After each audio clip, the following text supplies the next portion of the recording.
Two approaches नहीं है, different approaches. इसका क्या मतलब हुआ? इसका मतलब क्या हुआ? इसका मतलब वो सेहत तक पहुँचने के लिए मुख्तलिफ ज़राए, हाँ, सेहत पर सेहत हासिल करने के लिए मुख्तलिफ ज़राए, मुख्तलिफ तरीके। सेहत हासिल करने, ठीक है। कितने लोगों को इस टॉपिक का पता था? कितने लोगों ने रात को बैठ के 10-15 मिनट इस बात की थी कि यार ये जो टॉपिक कहा जा रहा है इसके ऊपर मुझे क्या सवाल करने हैं, या क्या चीज की ऐसी जरूरत है जो मेरे अंदर कमी है? किसने ऐसा किया? जी,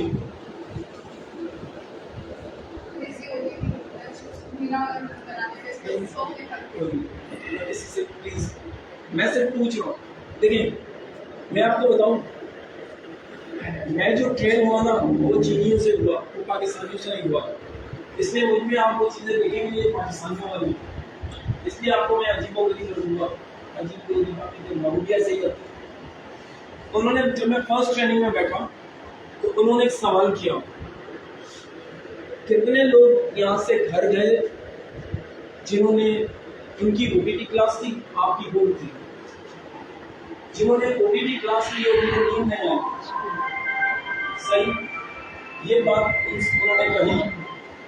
जब ये बात उन्होंने कही कि कितने लोग थे जिनको नींद नहीं आई, आप यकीन करें मैं बड़ा वो था अजीब सा कि मुझे नींद नहीं आई, मेरे ख्वाब में कोई बंदा आता, मैं उनके खड़ा हो गया जब मुझे नींद नहीं आई।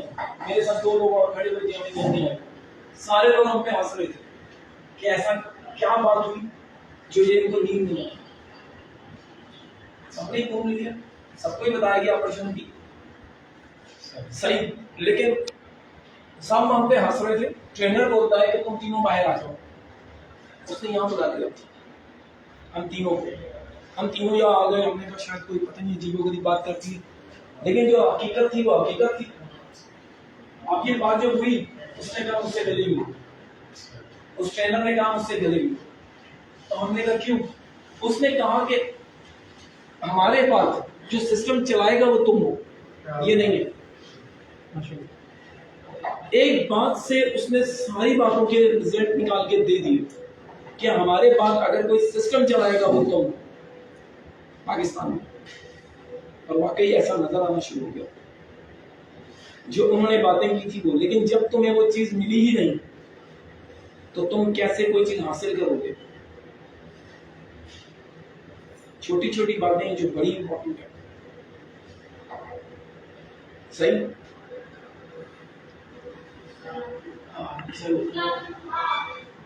छोटी छोटी बातें आपको बताता जाऊंगा, कहानियों की सूरत, दूसरी तीसरी सूरत। ये बात क्लियर हुई या मैं आपको और कुछ बताऊं? मजीद कुछ बताऊं? देखो, जब ये ट्रेनिंग का टॉपिक आपके पास आ गया और आपने घर में अपने ही दिमाग में इस पे डिस्कस नहीं की, या इसके बारे में खुद अपने आप से जानने की कोशिश नहीं की कि तुम कितना जानते हो या तुम्हें कितना और जानना है, तो फिर तुम मजीद कैसे जान पाओगे जो तुम जान रहे हो वो सही है या गलत? इसका फैसला कैसे होगा? क्योंकि तुमने वो मिस किया। अब तुम बोलोगे ऐसा कैसे होगा कि मैं तो जो जानता हूं मुझे तो पता है वो ठीक है। एक बार एक आदमी था, वो एक बादशाह की खिदमत में हाजिर हुआ कि जनाब मैं सियासी हूं और मैं अपनी दिमाग से, अपनी जुबान से, अपनी सलाहियतों से बहुत सारे मसले आपके सॉल्व कर सकता हूं, तो मुझे अपने पास रख लीजिए। बादशाह ने कहा मेरे पास तो लातादाद ऐसे लोग हैं जो सब कर लेते, पूरा जो दरबार बड़ा पड़ा है एक से एक ज़हीन आदमी से भरा हुआ है, जिसमें मेरे वजीर हैं, मशीर हैं, सब हैं, तो तुम इनमें क्या कर लोगे? उसने कहा कि मुझे एक मौका दे दीजिए, मैं आपको बता दूंगा। उसने कहा मौका? मेरे पास तो दरबार में कोई जगह नहीं है, लेकिन मेरे पास एक जगह खाली है, क्या तुम उस पर काम करोगे? उसने कहा जनाब मैंने काम करना है, आप जहां कहेंगे मैं वहां करूंगा। जब उसने ये बात की तो बादशाह ने कहा जंगल में मेरे जानवर हैं, उनकी देखभाल करनी है, क्या ख्याल है, जो वजीर बनने आया वो ये काम करेगा? क्या लगता है? जगह बनाने के लिए कर लेगा। जो वजीर बनने आया है क्या वो ये काम करेगा? जी क्या कह रहे हैं? लॉजिकली नहीं करेगा, लेकिन बगैर लॉजिक के करेगा। करेगा तो उसको रहना है। क्योंकि उसको रहना है। वो देखो बड़ा लफ्ज, हाँ, नहीं। बहुत सारे लफ्ज। एक होता है जरूरत, एक होता है जरूरी। क्या फर्क है इन दोनों में? यार एक लाइन यहाँ और बना दो, पीछे लोग काफी हो गए। एक एक कुर्सी यहाँ ले आओ, आगे आ जाओ सारे लाइन से, बहुत पीछे चले गए सारे, आ जाओ एक एक लाइन लेके। हाँ दोस्तों, अगर थोड़ा सा रोक के मैं सवाल करूं, जरूरत और जरूरी में क्या फर्क है? जरूरत की जरूरी का विषय। हाय हाय, जरूरत जरूरी होता है, जरूरी होता है, जरूरी क्या मतलब है इसका? जरूरत और जरूरी। जरूरत बदल भी जाती है, खत्म भी हो जाती है, जरूरी जो होता है वो कभी नहीं होता। हाय, ऑप्शनल और कंपल्सरी को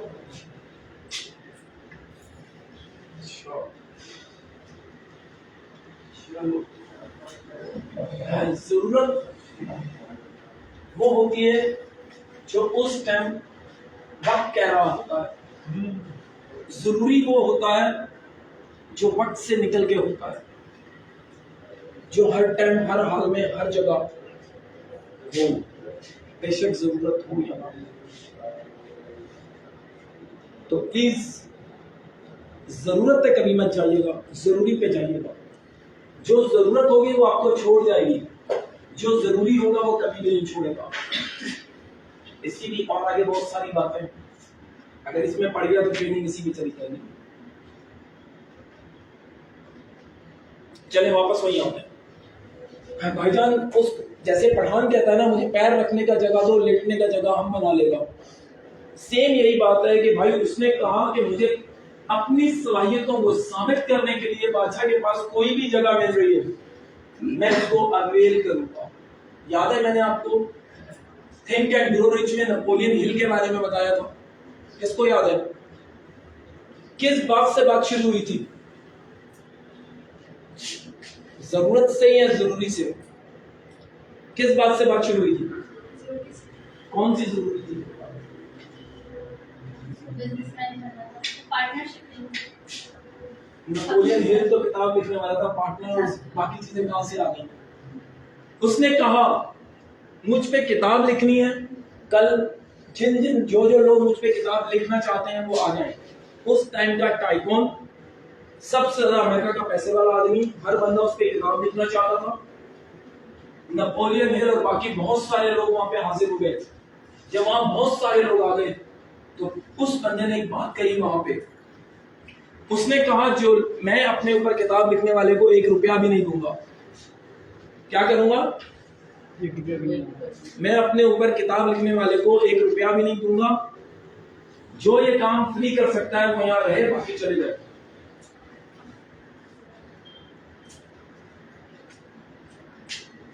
क्या किया उसने? क्या किया उसने?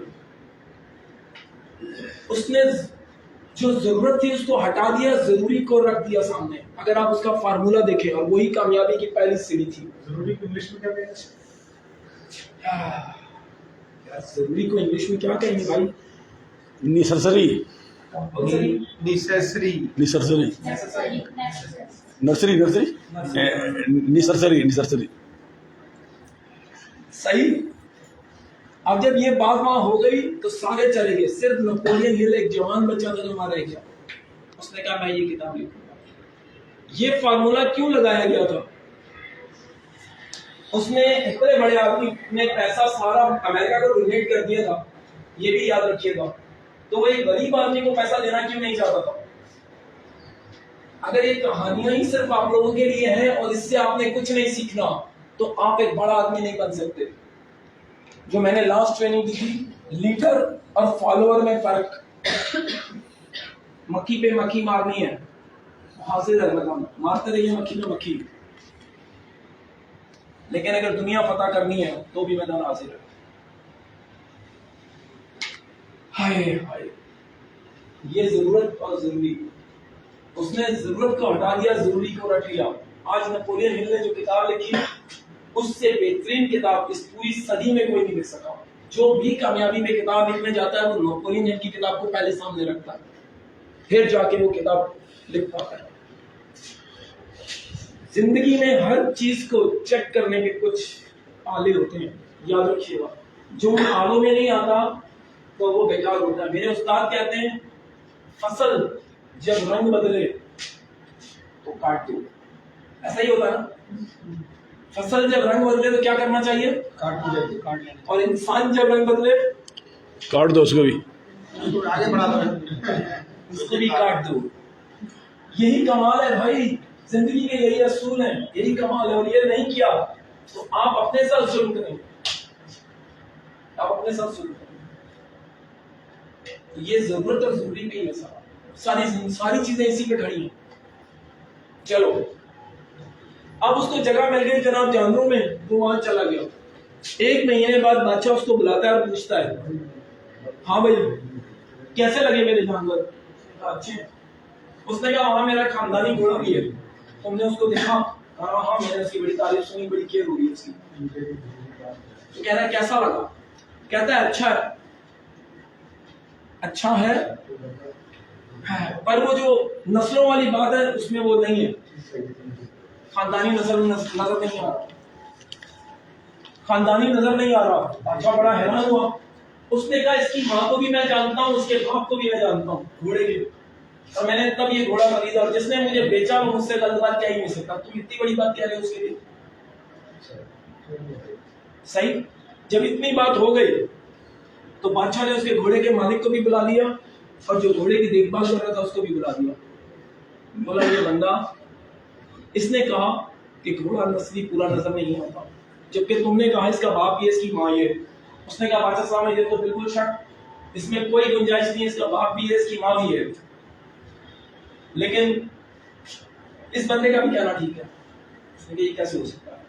उसने कहा जनाब ये घोड़ा मैंने गाय, इसकी माँ मर गई, मैंने गाय के साथ छोड़ दिया, ये गाय के साथ रहा, इसने गाय का दूध पिया और ये बड़ा हुआ। सही। जिसने इसको पाला था उसने इसके बारे में बताया, जबकि नस्ल बेहतरीन घोड़ा घोड़ी की निकली हुई। अब जब इतनी बात हो गई, बादशाह बड़ा हैरान हुआ कि इतनी बात को ये बंदा कैसे जानता है, जबकि इसके बचपन में इसके पास आई नहीं, ये तो अभी आया है घोड़े के साथ, और घोड़ा तो जवान हो चुका है। और फिर इसने बात की, तो उसने कहा तुमने ये बात कैसे जानी? उसने कहा मैंने आज तक जितने भी नस्ली घोड़े देखे वो पानी पीते, दाना खाते, आसमान की तरफ उठाते हैं, ये जमीन में गायों की तरह उठा के करता है। और वही बात उसने साबित की कि ये गाय के साथ उसने खाया पिया रहा, इसकी हरकतें भी गाय वाली होगी, तो नस्ली कहां से रह गया? अच्छा बड़ा खुश हुआ। उसने कहा वाकई यार इसके पास तो बड़ी अकल है, इस जवान के बच्चे ने मेरी इतनी बड़ी गलती को क्यों निकाल के दिया। उसको बोला अब तो महल में आ जाओ और तुम्हें जाके ना मलका के पास रहना है। क्या करना है? मलका के पास रहना है और उसको जाके देख वो क्या है। 1 महीना वहां रहा, फिर उसको बुला लिया गया। हाँ भाई बता क्या बात है? उसने कहा जान की अमान पाऊं? उसने कहा ठीक। उसने कहा आपकी जो मलका है ना वो शहजादी शादी है ना वो मलका है, वो तो एक आम सी चीज है। अच्छा को बड़ा तैश आया, तलवार निकाल ली, कहता तुम जानते हो वो कौन है? वो मेरी अम्मी की बहन की बेटी है, और तुम कह रहे हो कि वो ना बादशाहजादी है ना शहजादी है, मतलब उसमें कौन ही नहीं है। उसने कहा हकीकत ऐसे ही। उसने कहा मैं अगर साबित हो गया मैं तुम्हारी गर्दन उड़ा दूंगा। उसने कहा उड़ा दूंगा। उसने कहा ठीक। उसने बुलाया अपनी खाला और कहा अगर झूठ बोला गर्दन उड़ा दूंगा, ये बताओ ये बच्ची किसकी है? उसने कहा भाई हुआ यूं कि मेरे घर बच्चा होने वाला था लेकिन वो मुर्दा हुआ। तुम्हारे अपा मुझसे बात कर चुके थे, बेटी की तो मैं अपने लिए लूंगा, मैं अपने बेटे की शादी तुम्हारी बेटी से करूंगा। मैं बड़ी खुश थी कि मेरा घराना भी मलकाओं में बादशाहों में चला जाएगा। अब जब बच्ची मुर्दा हुई तो मैंने जो है ना अपनी जो काम करने वाली है उससे उसकी बेटी पैदा हुई, मैंने वो लेके तुमसे शादी करा दी। बड़ा हैरान हुआ कि ये क्या बात हो गई कि यार इतना बड़ा राज जो कभी किसी से बताया छुपाया गया और बताया भी नहीं गया, इस आदमी ने कैसे जान लिया। उसने कहा बताओ कैसे। उसने कहा जो मलकाएं होती हैं उनको छोटी छोटी बातों की फिक्र ही नहीं होती, ये तो अपने नौकरों से हर टाइम अड़ी रहती है, छोटी छोटी बात पे चिड़चिड़ी घूम उल्टी सीधी, जिसका इसको सोचना ही नहीं चाहिए ये वो सोच रही होती है। तो क्या मलकाएं ऐसी होती हैं, शराबियां ऐसी होती हैं, नस्ल वाले लोग ऐसे होते हैं? कहना नहीं, तो कहना मुझे पता लग गया ये नस्ली नहीं, ये मालका है ही नहीं, शराबी है ही नहीं। अच्छा बड़ा हैरान कर रहा है, तो बहुत ज़हीन आदमी है, इसने तो मेरी बेगम के सारे राज ही खोल दिए। उसने कहा अब तू 1 महीना मेरे पास आ जा महल में और मेरे बारे में बता। अब 1 महीना बादशाह के साथ वो रह गया। बादशाह ने पूछा हाँ भाई मेरे बारे में क्या ख्याल है? कह रहा है कि जान की अमान पाऊं तो फिर बताऊंगा। बादशाह ने बोला जान की अमान किस बात से? कह रहे बस अगर आप मुझे जान की अमान दें तो मैं फिर आपके बारे में बताऊंगा, वरना तो नहीं बताऊंगा। बादशाह ने सबके सामने वादा किया मैंने तुझे जान की अमान दी। उसने कहा ठीक। उसने कहा जनाब आप भी जो है वो बादशाहजादे नहीं है, नाशिजादे हैं। आप तो लगता है किसी जुलाहे के, किसी जानवर के फरोश के बच्चे हैं। बादशाह को बहुत गुस्सा आया। उसने फौरन गया अपनी माँ के पास कि मैं आज इसका गर्दन उड़ाऊंगा, पहले अपनी माँ से पूछूंगा ये कैसी बातें करता है। उसने माँ से पूछा, माँ तलवार उसके हाथ में थी, बहुत गुस्से में था कि इस तलवार से वापस आके इसके गर्दन उड़ा दी मैंने। इसने मेरी माँ पे तोहमत लगा दी कि मैं तो उसका बच्चा ही नहीं हूँ, अपने बाप का बादशाहजादा ही नहीं हूँ। तलवार लेके खड़ा है, माँ से डरी होती क्या बात है कि माँ ये बच्चा किसका है? मैं बच्चा किसका हूँ? मेरा बाप कौन है? कह रही क्यों? कहना बस तुम ये बताओ पहले। वो कहती ये राज तो मेरे अलावा कोई जानता नहीं है, तुझे किसने बता दिया? कह रहा नहीं मुझे जानना है। उसने कहा तू पैदा होने वाला था, बादशाह ने कहा अगर बेटा पैदा नहीं हुआ तो मैं तुझे छोड़ दूंगा मलका। ये मुझे तड़ी लग चुकी थी। अब उसी टाइम जो है वो जो मेरे पास चौराहा आता है उसके घर बच्चा पैदा हुआ, मैंने उससे कहा ये बच्चा मुझे दे दे। मैंने उससे मेरी दामन मेरा साफ है, लेकिन मैंने बादशाह के चक्कर में ऐसा कर डाला। बड़ा हैरान हुआ कि ये क्या हुआ। वापस आ गया, तलवार अंदर थी, सर झुका हुआ था। उसने कहा यार तुम्हें इतनी बड़ी बात कैसे पता लग गई कि मैं भी जो है वो बादशाहजादा नहीं हूँ, शहजादा नहीं हूँ। उसने कहा जनाब जब भी मैंने आपको कोई खुश किया आपने मुझे जानवर दिए, घोड़े दिए, बकरे दिए, पता नहीं गायें दी, क्या क्या दिया। आपने कभी मुझे हीरे जवाहरात दिए, कभी कोई जागीर दी? उसने कहा नहीं। तो मुझे पता लग गया तुम बादशाह हो ही नहीं। जो बादशाह होगा वो तो बादशाह वाली हरकतें करेगा ना, जो जैसा होगा वैसी ही हरकतें करेगा, जिसकी जितनी नस्ल। क्या ख्याल है ऐसा ही है कि नहीं? बादशाह हैरान रह गया उसकी इस सियासत के ऊपर, यार वाकई छोटी छोटी बातें पूरी पूरी नस्लों को देखा जा सकता है ना। तो ये ट्रेनिंग के उन्वान पे बात शुरू हुई थी और पता नहीं किधर से किधर निकल गई। चलो अब अपनी ट्रेनिंग की तरफ आते हैं। अब ये बताओ ये जो ट्रेनिंग होने जा रही है इसकी अहमियत क्या है? क्या अहमियत है इसकी? क्योंकि अक्सर लोग कहते हैं बाहर गैस बैठा हुआ था, मैं उसके साथ था, गैस आ गया था, फलाना यूं हो गया था, ढिमकाना यूं हो गया था, मैं बड़ी जबरदस्त चीज सीख रहा था। इस ट्रेनिंग की जरूरत क्या है? कोई बताएगा? बहुत अहमियत है, जमीन आसमान वाली क्या जरूरत है? फिर लोग इसको छोड़ क्यों देते हैं अगर वाकई बड़ी अहमियत है? क्या उनकी नजर में ये अहमियत नहीं है? हाँ क्या कहते हैं? जो कह रहा है इसकी बड़ी अहमियत है वो ये साबित कर सकता है इसकी क्या अहमियत है? अहमियत बहुत है। क्या अहमियत? सर अब तक जो अप्रोच चली आ रही है उसी पे बहुत सारे मसले मसाइल देखने में आ रहे हैं। कौन से मसले?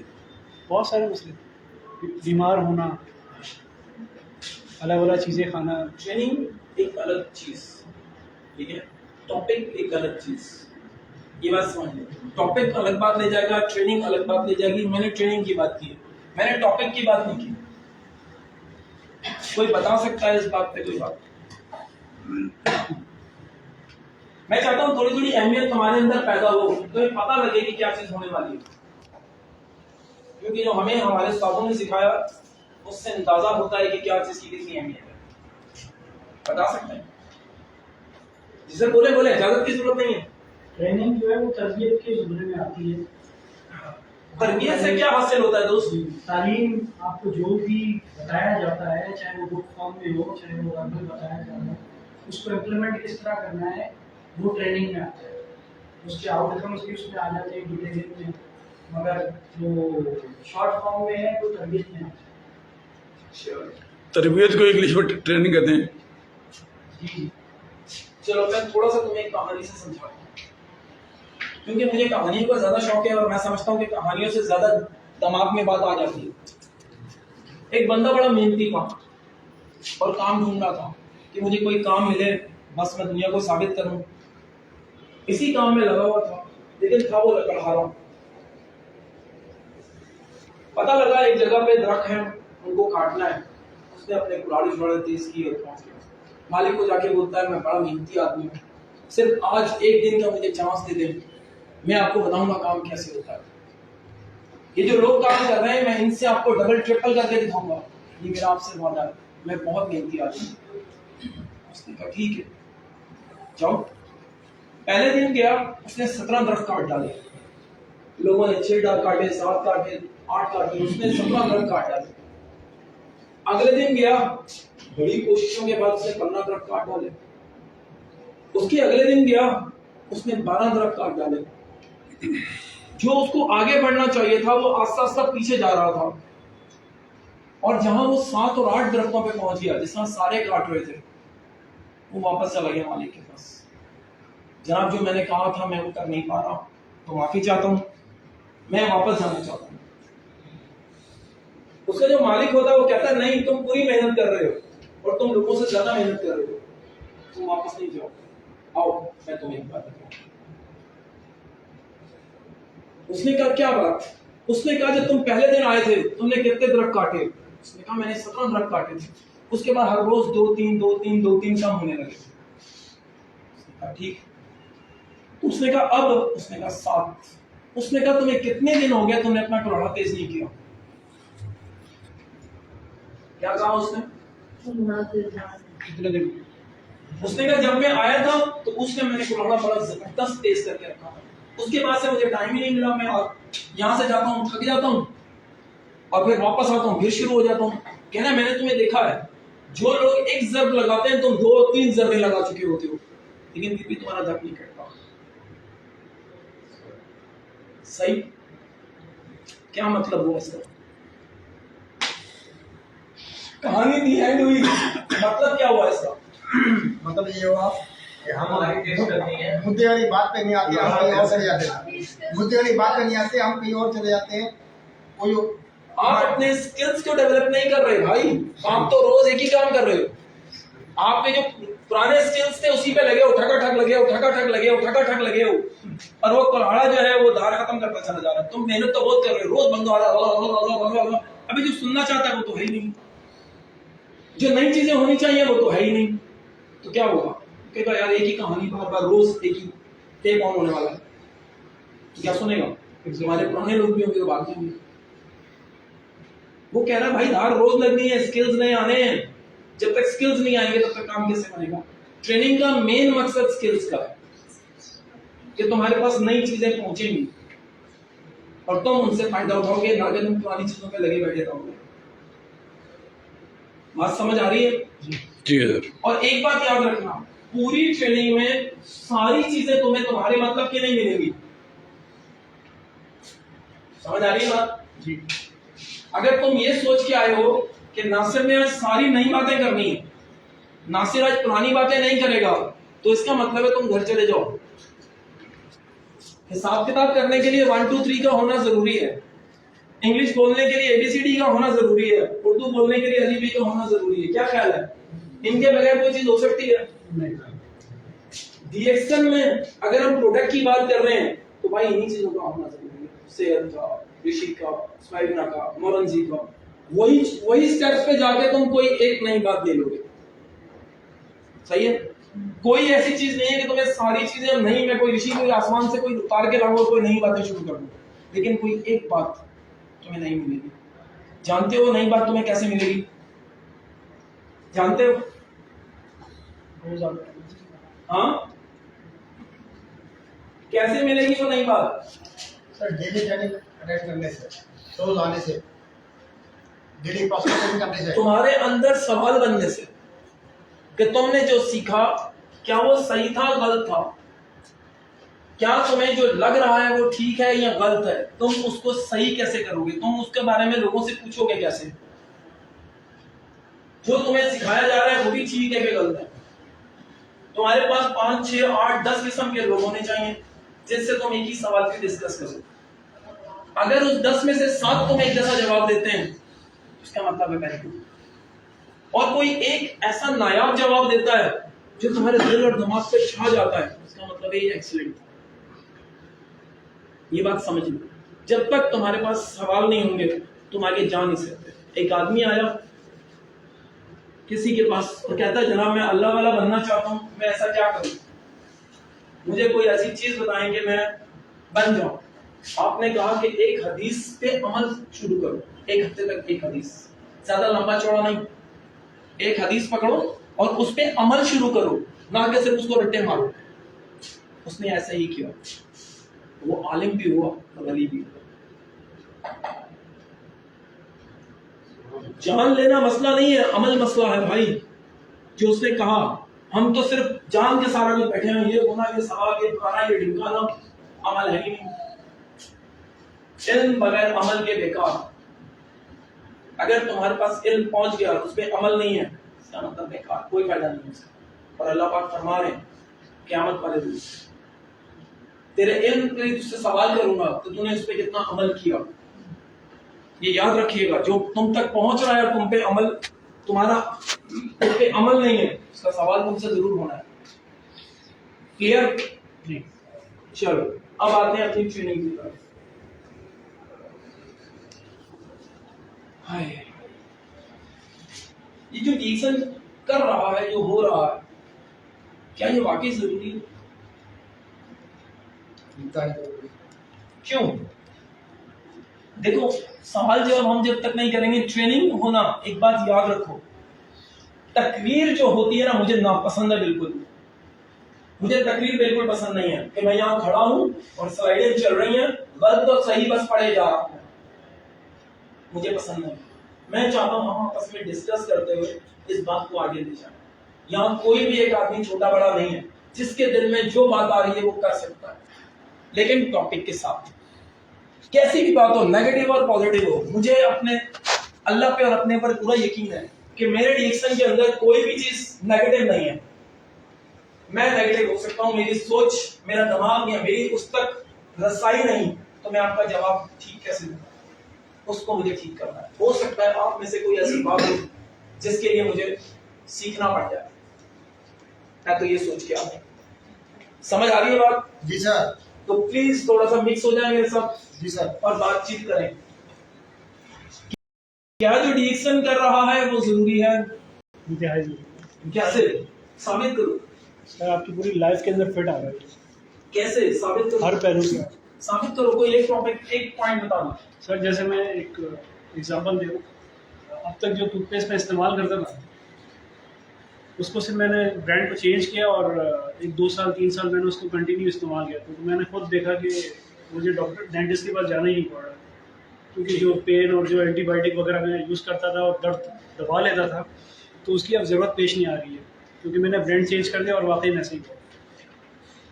कोई और बात बता सकता इससे भी बड़ी? कोई बात बता सकता है इससे भी बड़ी? जी दोस्तों, जी इल्म में इजाफा होता है जी। इल्म में इजाफा होता है, इससे बड़ी कोई बात? तंदुरुस्ती कहते हैं, तंदुरुस्ती आधार नेमत है, तो तंदुरुस्त रहने के लिए तो एक्शन बहुत जरूरी है। तंदुरुस्त रहने के लिए एक्शन बहुत जरूरी है। और इससे भी बड़ी बात, इसका प्रोडक्ट प्योर है। इससे भी बड़ी बात, जी दोस्तों, ये हमें नेचर की तरफ ला रहे हैं, बुनियाद है हेल्थ की, इसकी तरफ जी नेचर की तरफ, फितरत की तरफ। इससे भी बड़ी बात, प्रोडक्ट में मशरूम है। इससे भी बड़ी बात, बोलो बोलो बोलो, गपशप करो, मजा आएगा, खुद मेरे साथ अच्छा मजा आ नहीं गया। सर, गोल है अचीव तुमसे साथ तुम्हारे साथ बात करने में मजा आ रहा है। बोलो क्या कह रहे हैं सर? सर जितने भी गोल है अचीव करने के लिए ये ट्रेनिंग लाजमी है। चले सर, सवाल मेरा कुछ और था ना, कोई बात नहीं, आप बोले बोले, कोई बात नहीं, हिम्मत तो पकड़ी है, बोले बोले बोले, क्या पूरा कर। अच्छा, जो भी ये टारगेट्स वगैरह है उनको फोकस करने में ये भी हमें उसके लिए भी हेल्पिंग मिल रही है, ताकि हम किस तरह उनको फोकस करें और किस तरह अचीव करें, ये भी हमारे लिए एक रहनुमाई है। और कोई बात नहीं है, हर चीज की बुनियाद है। जी। अच्छी सेहत हर चीज की बुनियाद है।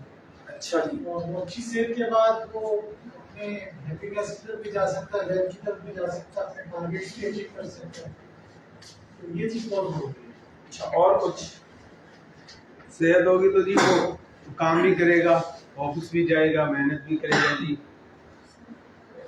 मैंने जो रिएक्शन में सबसे इम्पोर्टेंट बात देखी, जो मुझ में थी, यहाँ आके मुझ में थी, इससे पहले से मुझ में थी, रिएक्शन में आने से पहले, लेकिन इसने मुझे बताया कि भाई जो तू कर रहा है वो रिएक्शन तुझे करवाना चाहते, दुनिया से करवाना चाहते।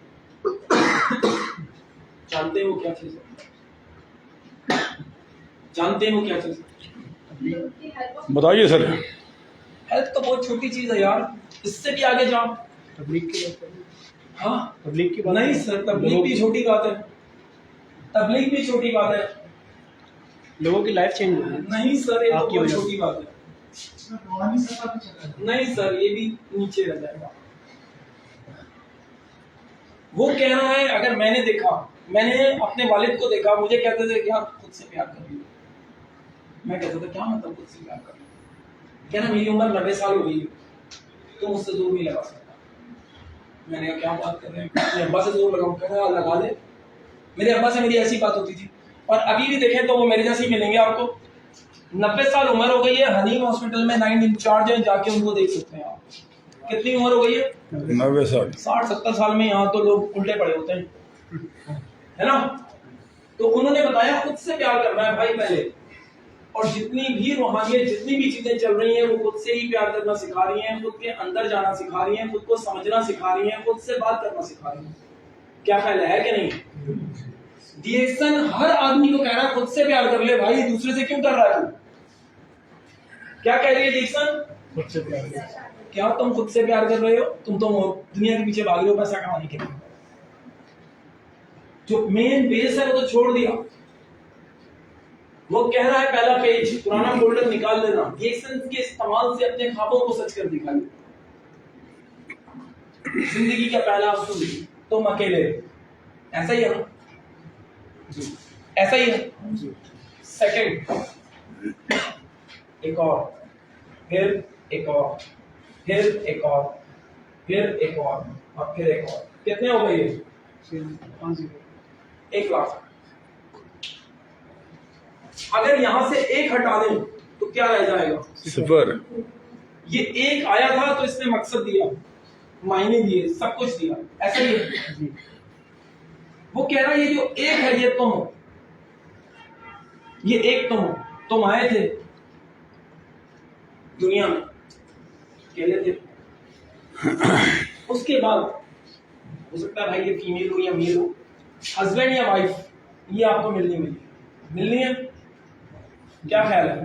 उसने कहा ये पहले इसको ये दान दे दे। उसने कहा सेकंड, क्या चीज है ये? चिल्ड्रन। तीसरी क्या चीज है? क्या चीज है तीसरी? होम, या वो चीजें जो तमाम तुम्हारी जरूरियात जिंदगी में आ रही हैं, यहां ले लो, कार, फ्रिज, जो जो तुमने डालना है सब यहां डाल दो। ये आखिरी है बैंक, जिसको हम बैंक बैलेंस कहते हैं। पूरी जिंदगी यही है या कुछ और भी है? हाँ, इसके अलावा भी कोई चीज तुम हासिल करते हो? हाँ, करना चाहते हो? क्या कहते हो?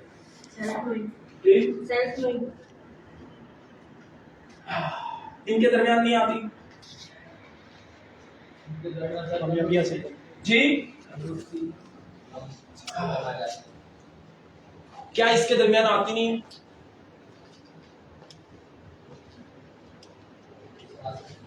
हमारी जो बात शुरू हुई थी वो शुरू ही इससे हुई थी कि डीएक्सन हर आदमी तो चाहती है कि वो खुद अपने आप से प्यार करे, है ना? लेकिन जो हमारी लाइफ है वो ये रही सामने, ऐसा ही है ना कि हम बड़े हुए, शादी हुई, बच्चे हुए, घर हुआ, गाड़ी, फ्रिज, एसी वेसी सब हमने घर में भर लिया। जो पैसा बचा फिर हमने बैंक भरना शुरू कर दिया। इसके अलावा कभी हमने कुछ सोचा?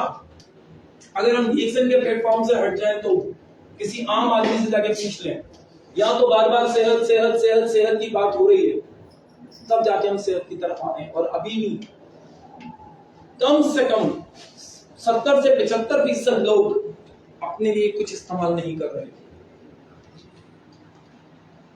70 से 75% लोग खुशी से अपने लिए इस्तेमाल नहीं कर रहे, फंस गए, मजबूर हैं, कोई एक चीज ले ली।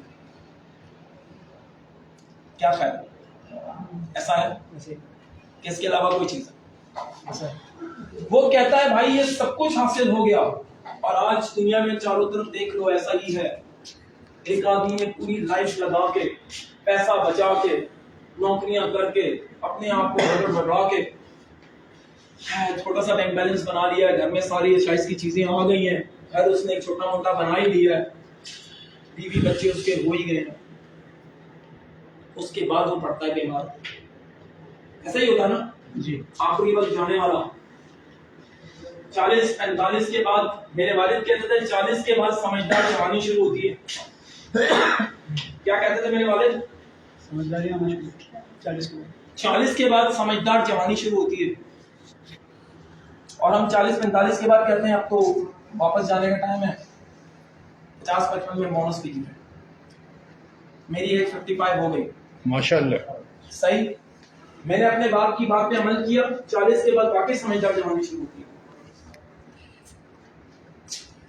इसलिए मैंने कहा मैं तो उस बात पे पहले से अमल कर रहा था कि मैंने अपनी कभी केयर छोड़ी नहीं। सही। अब वो कहता है जब ये बीमार पड़ेगा तो सबसे पहले क्या जाएगा? बैंक बैलेंस जाएगा। बैंक बैलेंस जाएगा। जब ये बैंक बैलेंस जा रहा होगा तो सबसे ज्यादा तकलीफ किसको होगी? वाइफ होगी। ये वाइफ भी हो सकती है भाई, इसलिए यहाँ बैठी नहीं है, ख्याल से बोलिएगा। तो बोले तो घर में बैठ गए। कहेंगे मैं कुछ नहीं, मैं छोटा गेम खेल रहा हूं। इसलिए ध्यान से बोलिएगा, ये वाइफ भी हो सकती है, इसलिए मैंने ऊपर लिख दिया हस्बैंड एंड वाइफ दोनों सेकंड स्टेप पे। अब आपने पिटना है, आपकी इजाजत है, मैं किसी को भी रोकूंगा नहीं। पीछे बैठी है सारी, घर वालों को कुछ नहीं। अब जो भी बोलना है सोच समझ के बोलना है। बोलेंगे देख उत्तर मौका मिला सबसे पहले नहीं होगी। हाँ भैया, आपके बैंक बैलेंस खत्म होने में सबसे ज्यादा प्रॉब्लम किसको होगा? जिसने कमाया होगा उसी को होगा। नहीं, इसको होगा, इसको होगा भाई। ये आपके बच्चों को, अम्मी ये क्या सब चाह रहा है, सब चाह रहा है। कसम से मैंने देखा, बेगम बेचारी को इतना तकलीफ नहीं होती, हस्बैंड को इतनी तकलीफ नहीं होती जितनी तकलीफ इधर होती है। और अगर ये काम वाम पे आ जाए, काम करने लगे तो बहुत ज्यादा होनी शुरू हो जाती है। वो इसको फालतू कहते हैं कि अब तो वैसे ही मर जाना, क्या फर्क पड़ता है, हमारे लिए कुछ छोड़ जाए। मैंने सुनी ये कानों से बातें, मजाक नहीं कर रहा। सही। जब बैंक बैलेंस खत्म होता है तो फिर क्या होता है? यहाँ पे सारे बच्चे ऐसा नहीं करते, बहुत ना होने के बराबर करते। लेकिन जब गाड़ी बिकने का टाइम आता है और घर की चीजें बिकने का टाइम आता है तो फिर यहाँ और उधम मच जाता है, क्योंकि इसमें डायलिसिस हो जाए, कैंसर के इलाज हो जाए, दूसरी तीसरी चीजें हो जाए, ये सब चीजें ऐसे हो रही होती हैं। तो कहता है उसके बाद ये चीजें खत्म हो रही होती हैं। बैंक गया, वहां से बच्चे जा रहे हैं, इधर से घर की सारी चीजें जा रही है, कार वाली जा रही है। जब ये जाती है तो फिर और बच्चे आपके खिलाफ होना शुरू हो जाएंगे, क्योंकि तुम अपनी केयर नहीं कर रहे थे। अब तुम्हें अपने ऊपर जो कमाया है वो लगाना है, और वो पैसा भी तुम खुद नहीं लगा सकते। ये 100% ऐसा नहीं होता। 30%, 20% बच्चे बहुत अच्छे हैं, वो कहते हैं जो है लगा दो, ये सबसे ज्यादा कीमती है माँ बाप। लेकिन अपनी जेबों से इस्तेमाल करना बड़ा मुश्किल काम होता है। अब जब ये हो रहा होता है भाई, उसके बाद अगर डॉक्टर यहाँ कह दे कि भाईजान बाईपास या लीवर ट्रांसप्लांट या ये सब चीजें, ये कम से कम भी 10-15 लाख रुपए के अंदर जाती है, जो बचा कुचा होगा सब कुछ ले जाएंगे। वो ये घर की बारी आती है। घर बिकता है। अब ये बेचेंगे, हम किराए पे चल जाएंगे और फिर देखते हैं क्या होता है।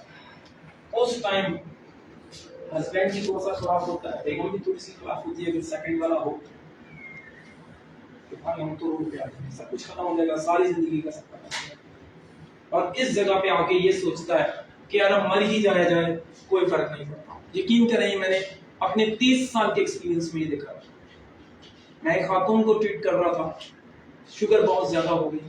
मैंने पूछा क्या है, कहती बेटा मेरा बेटा बहुत मेहनत करता है, उसके पास इतने पैसे नहीं होते, लेकिन वो मैं कहता हूँ दवाई तो ले आता है वो, लेकिन मेरा दिल नहीं करता मैं उसको बोलूँ कि अपने पैसे अपने बच्चों की जगह मेरे में लगा दे। मैंने तो कभी भी मर जाना। क्या सोचती उस माँ की?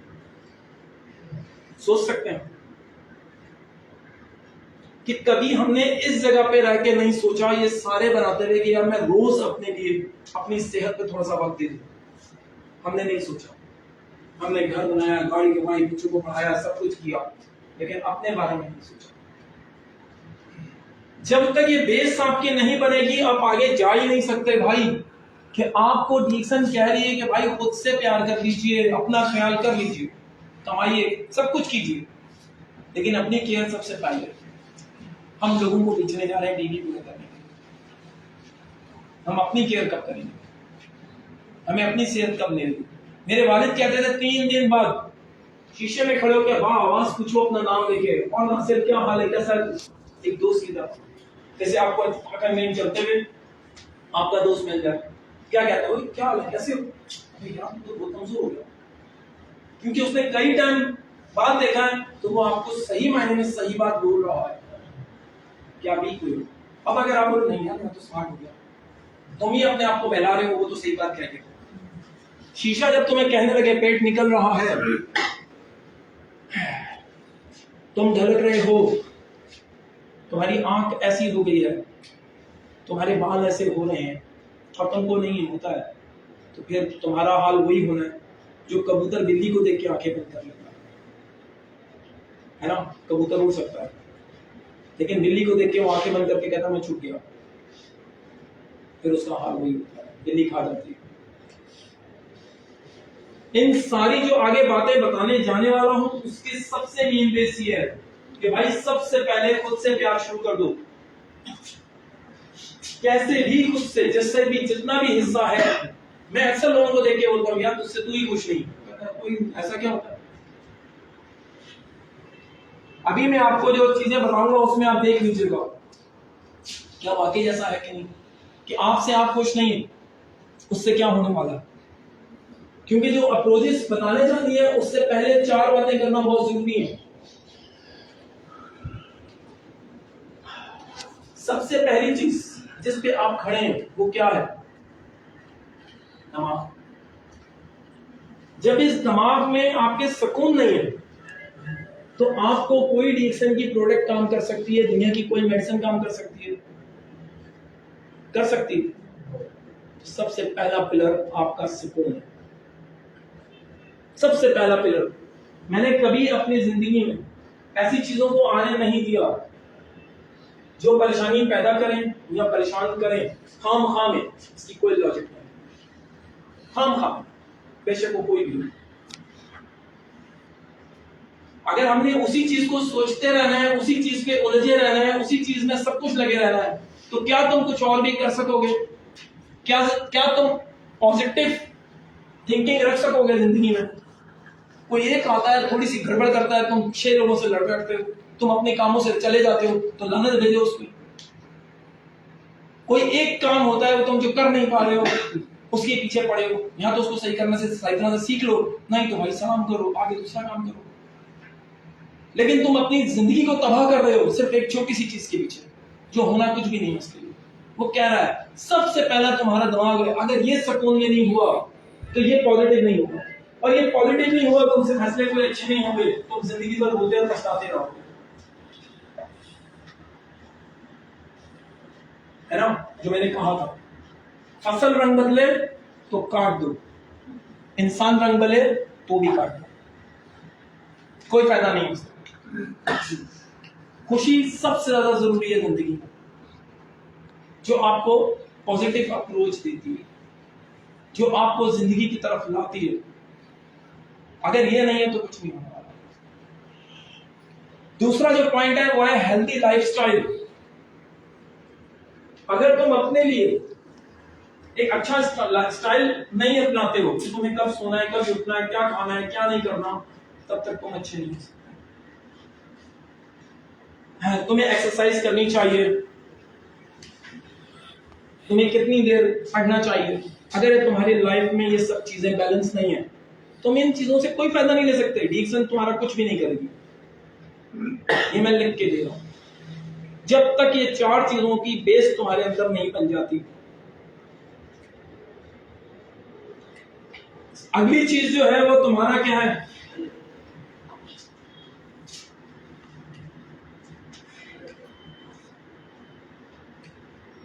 फिर तुम्हारे सप्लीमेंट्स, जिसको हम कहते हैं एडिक्शन पूरी जिंदगी खाना पड़ेगा। ये कौन सी है? तुम कह रहे हो कि ये दवा नहीं है और पूरी जिंदगी खाना पड़ेगा, ऐसा क्यों है?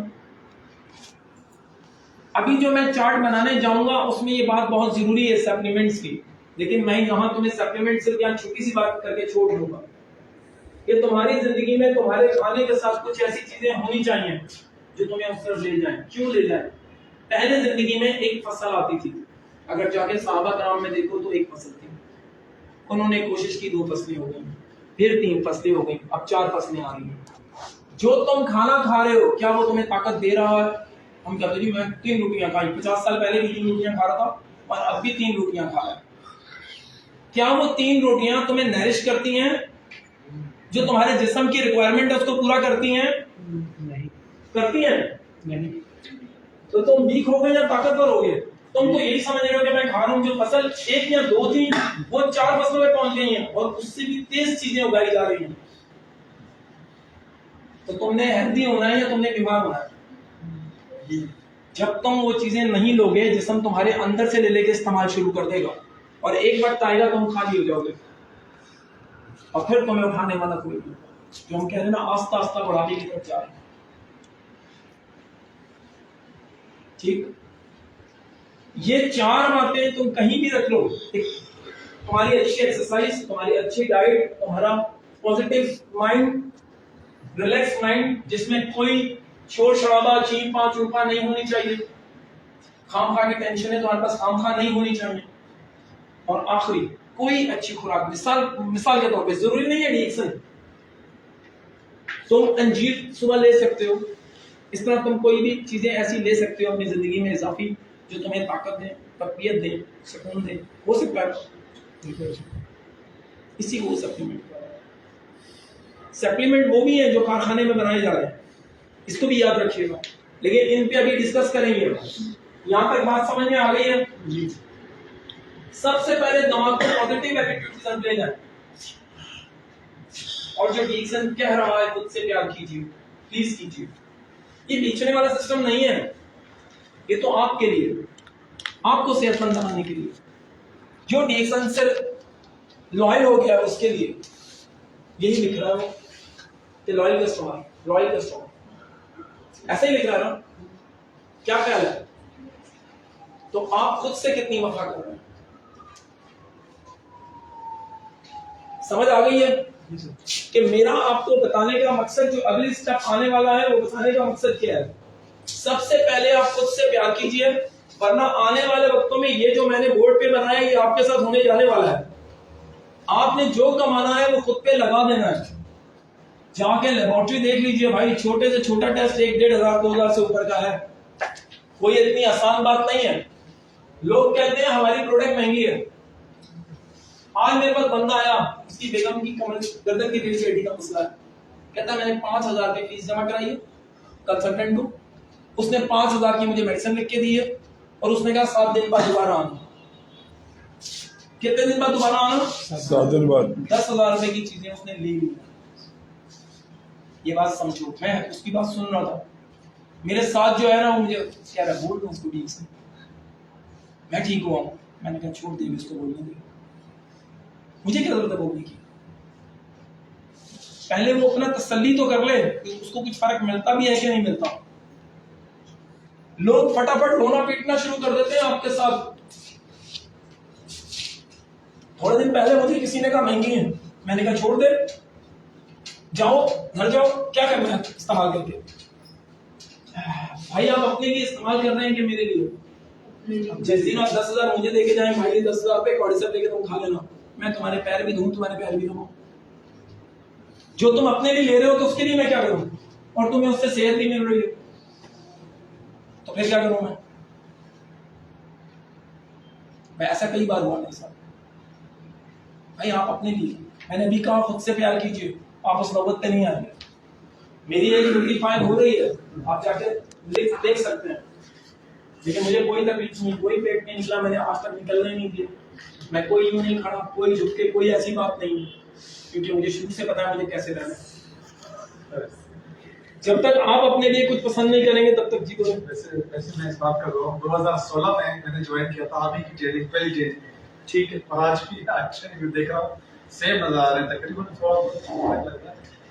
सेम नजर आ रहे हैं 2016 से अब तक तकरीबन 6 साल हो गए। ये आपकी मोहब्बत है। वरना मैं सबको यही कहता हूँ कि जब तक तुम खुद से प्यार नहीं करोगे, दुनिया से प्यार कर ही नहीं सकते, दुनिया तुमसे प्यार नहीं कर सकती। याद कर रहा हूँ वो ट्रेनिंग भी जिस दिन पहले दिन आया और आज का दिन मुझे बहुत ख्याल आ रहा है। ठीक है दोस्त, सेम लग रहे हैं आप। चलिए बहुत शुक्रिया। अच्छा दोस्तों, अब चलते हैं दुनिया में कितने तरीका इलाज है।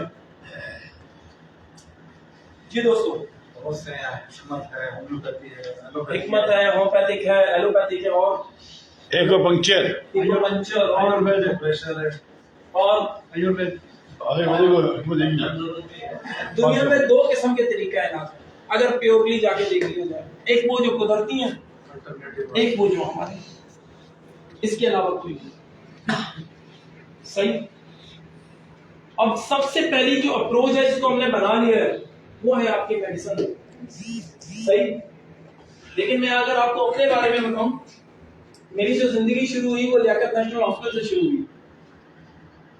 मैं क्लास 7th में था तो पहली बार लियाकत नेशनल हॉस्पिटल में ओटी में गया, ऑपरेशन थिएटर में। मेरे वालिद साहब 37 years Liaquat National Hospital OT incharge रहे। मेरी लाइफ वहीं से शुरू हुई। मेरे डैडी कहते थे कंसल्टेंट के साथ बैठ जाओ, ये जो बातें कर रहे तुमने वो सुननी है, जब ये हिस्ट्री ले तुमने वो सुननी है, क्या प्रॉब्लम की क्या हिस्ट्री है, क्या बात हुई, क्या इसने जवाब दिया, ये सब तुमने सुनना है। मैं चाहता हूं जब तुम अपना मेडिकल पूरा करो तो तुम बेहतरीन कंसल्टेंट बनो। मैंने वहां बहुत सारा टाइम दिया, अच्छे से कंसल्टेंट की क्लिनिक करवाई, राउंड करवाया, बहुत कुछ किया। सबसे 3 साल मैं हिल पार्क हॉस्पिटल में रहा, 12 साल में कराची एक्सरे में रहा, सारी एलोपैथिक सारी चीजें। लेकिन वहां एक चीज हुई, मेरे रब ने करना था, और वहां बात ये हुई कि दुनिया में सबसे पहला इलाज कौन सा आया।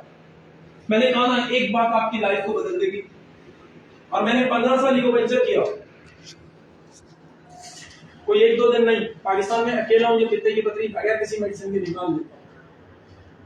ये सारे काम किए मैंने, कुछ नहीं तो 20 से 25 साल में 30 साल लगे मुझे सारा कुछ करने में। सही। अब जनाब वाला एक चीज आई जिसने मेरी लाइफ को बदल दिया, और वो ये चीज थी कि अल्लाह पाक ने दुनिया में पहला इलाज कौन सा भेजा? हज़रत आदम अलैहिस्सलाम को। कौन सा भेजा? ग़िज़ा मिल इलाज। कहा भाई ये खा लें ये ठीक हो जाएगा। हज़रत मूसा अलैहिस्सलाम अल्लाह के पास जाते हैं, ऐ अल्लाह मेरे पेट में दर्द है। अल्लाह पाक फरमाते हैं नीचे दरख्त है, उसकी ये बूटी खा लो ठीक हो जाएगा। आपने जाके खाई, आराम आ गया, है ना। हम बार बार पढ़ रहे ऐसा ही है ना। तो पहला इलाज आया ग़िज़ा मिल इलाज। उसके बाद आप सल्लल्लाहु अलैहि वसल्लम आखिरी नबी है ना, उनको कौन सा इलाज आया? उनको क्या बताया? जामा।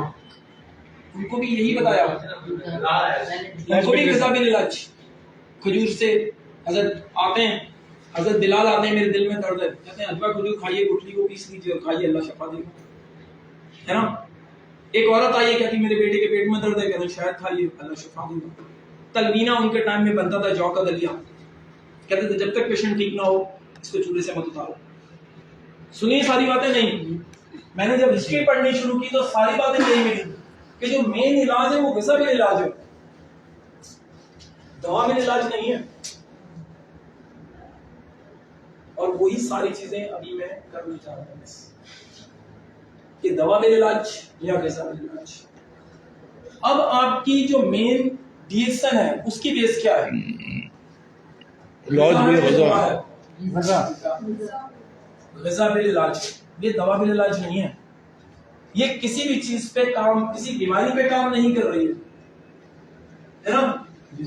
इसी तरह हिकमत किसी बीमारी पे काम नहीं कर रही है ना, ये पूरे जिस्म पे काम कर रही है।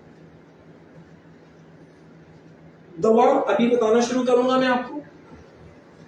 एलोपैथिक आपकी हिकमत ही की तरफ आती है, ये भी बीमारी खत्म कर रही है ना, ये भी सेहत पे काम कर रही है, हिकमत सेहत पे काम कर रही है।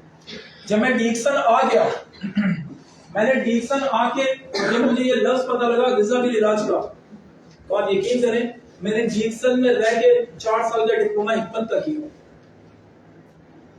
जब अपग्रेड, जो मैं आपको बार बार कह रहा हूँ, स्किल्स नहीं लिए तो फिर कुछ भी नहीं होने वाला। मैंने हिकमत यहाँ पे डिएक्शन में रह के की कि मुझे ये जरूरत पड़ेगी और मैंने ये काम। क्लियर? अब चलते हैं भाई जान, हमारे पास 2 अप्रोचेस हैं। हिकमत सारी इसी में आ जाती है, ग़िज़ा बिल इलाज में, होम्योपैथिक इसी में आ जाती है, क्योंकि मेडिसिन और सप्लीमेंट इन दोनों का फर्क आपको पता लगेगा, फिर आप सारी बातें समझ पाएंगे। क्लियर है? वो कहता है सबसे पहली चीज जब हम ये करने जा रहे होते हैं तो सबसे पहला क्या होता है? अगर आप बीमार पड़े तो क्या सोचते हैं, कहाँ जाना चाहिए? क्या अप्रोच होती है आपकी? दवाखाना, डॉक्टर, है ना। वो कहता है सबसे पहली चीज, अगर हम इसको बना लें, थोड़ा सा आपको बना के दूंगा, ये डॉक्टर लिम की गानोथेरेपी की शीट है जो मैंने वहां से ली, सही।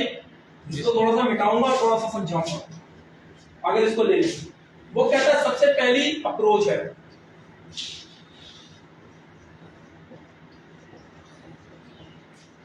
फिर वो कह रहा है अप्रोच तुमने करनी है, लेनी कौन सी है? डॉक्टर की या किसी और की? की जो हम आम जिंदगी में चल रहे हैं। वो कह रहा है आप जो लेते हो वो सेगमेंटल लेते हो।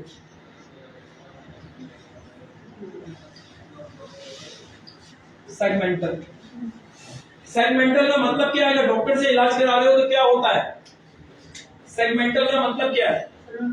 मखसूस मखसूस कह लीजिए, टुकड़ों में कह लीजिए कि अगर मेरे दिल का मसला है तो मुझे कहाँ जाना पड़ेगा? कार्डियोलॉजिस्ट के पास। अगर उसी टाइम मेरे दिमाग में मसला होना शुरू करे तो अब क्या होगा? साइकोलॉजिस्ट के पास जाना। न्यूरोलॉजिस्ट के पास। अगर वहीं मुझे शुगर हो जाए तो अब क्या होगा? तो समझ लीजिए कि वहां हर बंदे का डॉक्टर अलग अलग बन गया। क्यों?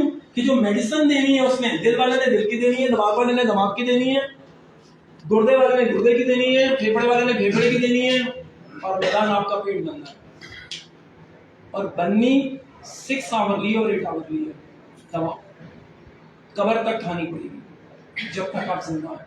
उनके साइड इफेक्ट से आप मर जाएंगे। यही सेगमेंटल पहला है। और उसके बाद कहता है सेकंड अप्रोच क्या होगी आपकी? अगर आपको कोई कह दे होलिस्टिक, होलिस्टिक का मतलब क्या है? सर से लेके पांव तक काम करना। अब ये क्या चीज आई? ग़िज़ा आई कि दवा आई? बस होलिस्टिक का मतलब होता है कोई ऐसी खुराक जो आपके सर से लेके पांव के नाखून तक तमाम चीजों पे काम करेगी, ना कि वो सिर्फ शुगर पे करेगी, ना कि वो सिर्फ जिगर पे करेगी, ना वो सिर्फ दिल पे करेगी, ना वो सिर्फ दिमाग पे करेगी। सबसे इंपॉर्टेंट बात है, ये पूरी की पूरी आपके पूरे जिस्म पे करेगी। इसको कहते हैं होलिस्टिक तरीका इलाज। जो आपका डिएक्शन कर रहा है, जो आपकी हिकमत कर रही है, ये सारा इलाज इस तरफ आ रहा है। सही है? होलिस्टिक का मतलब क्या हुआ? सर से लेके पांव तक सर से लेके पांव तक। अब जो इसमें फोकस किसको कर रहे हैं आप दोनों चीजों में? फोकस समझते हैं? क्या मतलब हुआ इसका? जी, किस चीज को? किस चीज पे गौर करना? आपका टारगेट क्या है ना? आपने क्या चीज अचीव करनी है। अगर हम टोटल सोच इसके बारे में देखें तो वो कहता है अगर इसको फोकस बनाया जाए एलोपैथिक में तो वो क्या करता है, बीमारी के डिजीज पे चला जाता है, बीमारी पे। शुगर है, शुगर को कम कर लो, कभी कम हो गई तो ज्यादा कर लो। दिल में मसला हो गया तो खून पतला करने की दवाएं ले लो, ऐसा ही है ना। किडनी में मसला हो गया तो यूरिक क्रिएटिनिन को ऊपर नीचे कर लो, मेडिसिन तो यही आ रही है। 6 आवरली और 8 आवरली तुम यही दवाएं लेके इस डिजीज को तुम ऊपर नीचे करोगे, जिंदगी भर करोगे। ठीक नहीं हो सकते, आस्ता आस्ता तुम मर रहे होगे, कुछ फर्क नहीं पड़ेगा। ये बात ठीक है या गलत है? अब अगर हम हॉलिस्टिक में चले जाएं तो हमारा फोकस किस पे होगा? हेल्थ पे। हेल्थ का मतलब क्या हुआ? आपकी सेहत। हेल्थ का मतलब होता है सेहत। सेहत का मतलब पूरी सेहत होता है या कहीं एक खास जगह? आप एक्शन क्या कर रही हो? पूरी सेहत पे आपकी बात कर रही है, ना कि किसी एक खास बीमारी पे बात कर रही है। वो कह रही है कि भाई पूरा जिस्म तेरा बेहतरीन होना चाहिए, ना कि तू शुगर से जान छुड़ा के निकल जा। और वो भी जान नहीं छुप रही। अब हमारे दिमाग बन चुके हैं कि जनाब ब्लड प्रेशर की दवा हमने कब्र तक खानी है, शुगर की दवा हमने कब्र तक खानी है। जिस बीमारी में आ गए हैं उसी में हमारे वो ठीक नहीं हो सकते। जाके देख लीजिए, हमारी दवाओं को ऐसा बना दिया गया। अब किसी से कहीं शुगर ठीक हो सकती है, हो ही नहीं सकती। अल्लाह पाक फरमा रहे हैं मैंने 70 बूटियां उतारी हर बीमारी से पहले, एक बूटी नहीं उतारी, 70 बूटियां उतारी मैंने हर बीमारी से पहले। क्लियर है? अब वो कहता है उसके बाद सेकंड क्या होता है? मेथड। मेथड का मतलब क्या है भाई? तरीका। कौन सा तरीका पसंद करते हो? अब ये तुम्हारे ऊपर है कि तुम ठीक होना चाहते हो या बैलेंस करना चाहते हो। वो कहता है डॉक्टरी उसमें जो है वो केयर करते हैं। केयर का मतलब क्या हुआ? कंट्रोल करना। जी दोस्तों, क्या मतलब हुआ इसका? देखभाल। आपके ठीक हो जाना। आरजी टेम्परेरी। आप इसको क्योर कर लेते हो भाई, शुगर है, हमने दवा दी, खाना वेरी गुड, रिपोर्ट कराओ, ठीक है। अब 10 घंटे छोड़ दे, उसके बाद रिपोर्ट कराओ, क्या ठीक है? क्योंकि उसने काम 10 घंटे, 8 घंटे, 12 घंटे करना है, उसके बाद दवा की फिर जरूरत पड़ रही है भाई। खून पतला करने की दवा भी ऐसे ही कह रही है, जितनी भी चीजों की दवाएं हैं वो सब ऐसे ही कह रही हैं 8-10 घंटे बाद दोबारा टेस्ट करा लें, तुझे पता जाएगा, दवा छोड़ दे। सही है। अब वो कह रहा है भाई ये क्योर कर रही है। अब वो कह रहा है कि हॉलिस्टिक में क्या करते हैं? प्रिवेंशन। प्रिवेंशन का मतलब क्या हुआ? बीमार ना होने। बचाओ। नहीं, रोकथाम। शाबाश, रोकथाम। वो बीमारी तो वहां रोक लेते हैं भाई।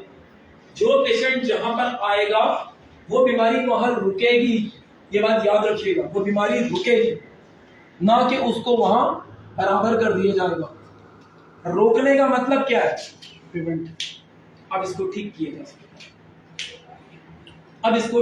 सकता है। कि रुक गई है तो ठीक भी हो जाएगी, लेकिन जो रुकी नहीं है, जिसको तो आपने बराबर करके दबा के रखा हुआ और जो मेडिसिन बार बार दी जा रही है, मिसाल के तौर पे अगर आपके किसी एक मैदान में 50-50 या 100 लोग आपस में लड़ते हैं तो सबसे ज्यादा दवाई कहाँ होगी? मैदान में। अगर वहां दरख्त, पौधे वौधे ये सब है तो वो सब खत्म हो जाएंगे, है ना।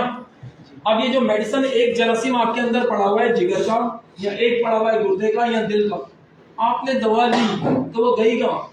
पेट में। अब पेट में जब ये दोनों जरासीम आपस में लड़ेंगे या अपने जिस्म के अंदर लड़ेंगे तो नुकसान किसको होगा? जिस्म का, आपका पेट का तो वैसे बिगड़ना। क्यों? अगर एक डैनल की गोली को देखा जाए तो 100 करेले सुखा के बनाई जाती है जो आप हजम नहीं कर पाते, और यही वजह आखिर में रगे पट्टे आपके कमजोर हो जाते हैं और आप मर जाते हैं, हार्ट फेलियर। मैंने 30 साल के एक्सपीरियंस में एक शुगर पेशेंट भी शुगर से मरते नहीं देखा, किडनी फेलियर या हार्ट फेलियर। सही। अब क्या जो तरीका इलाज है डॉक्टरों का, वहां पे क्या चीज इस्तेमाल की जाती है?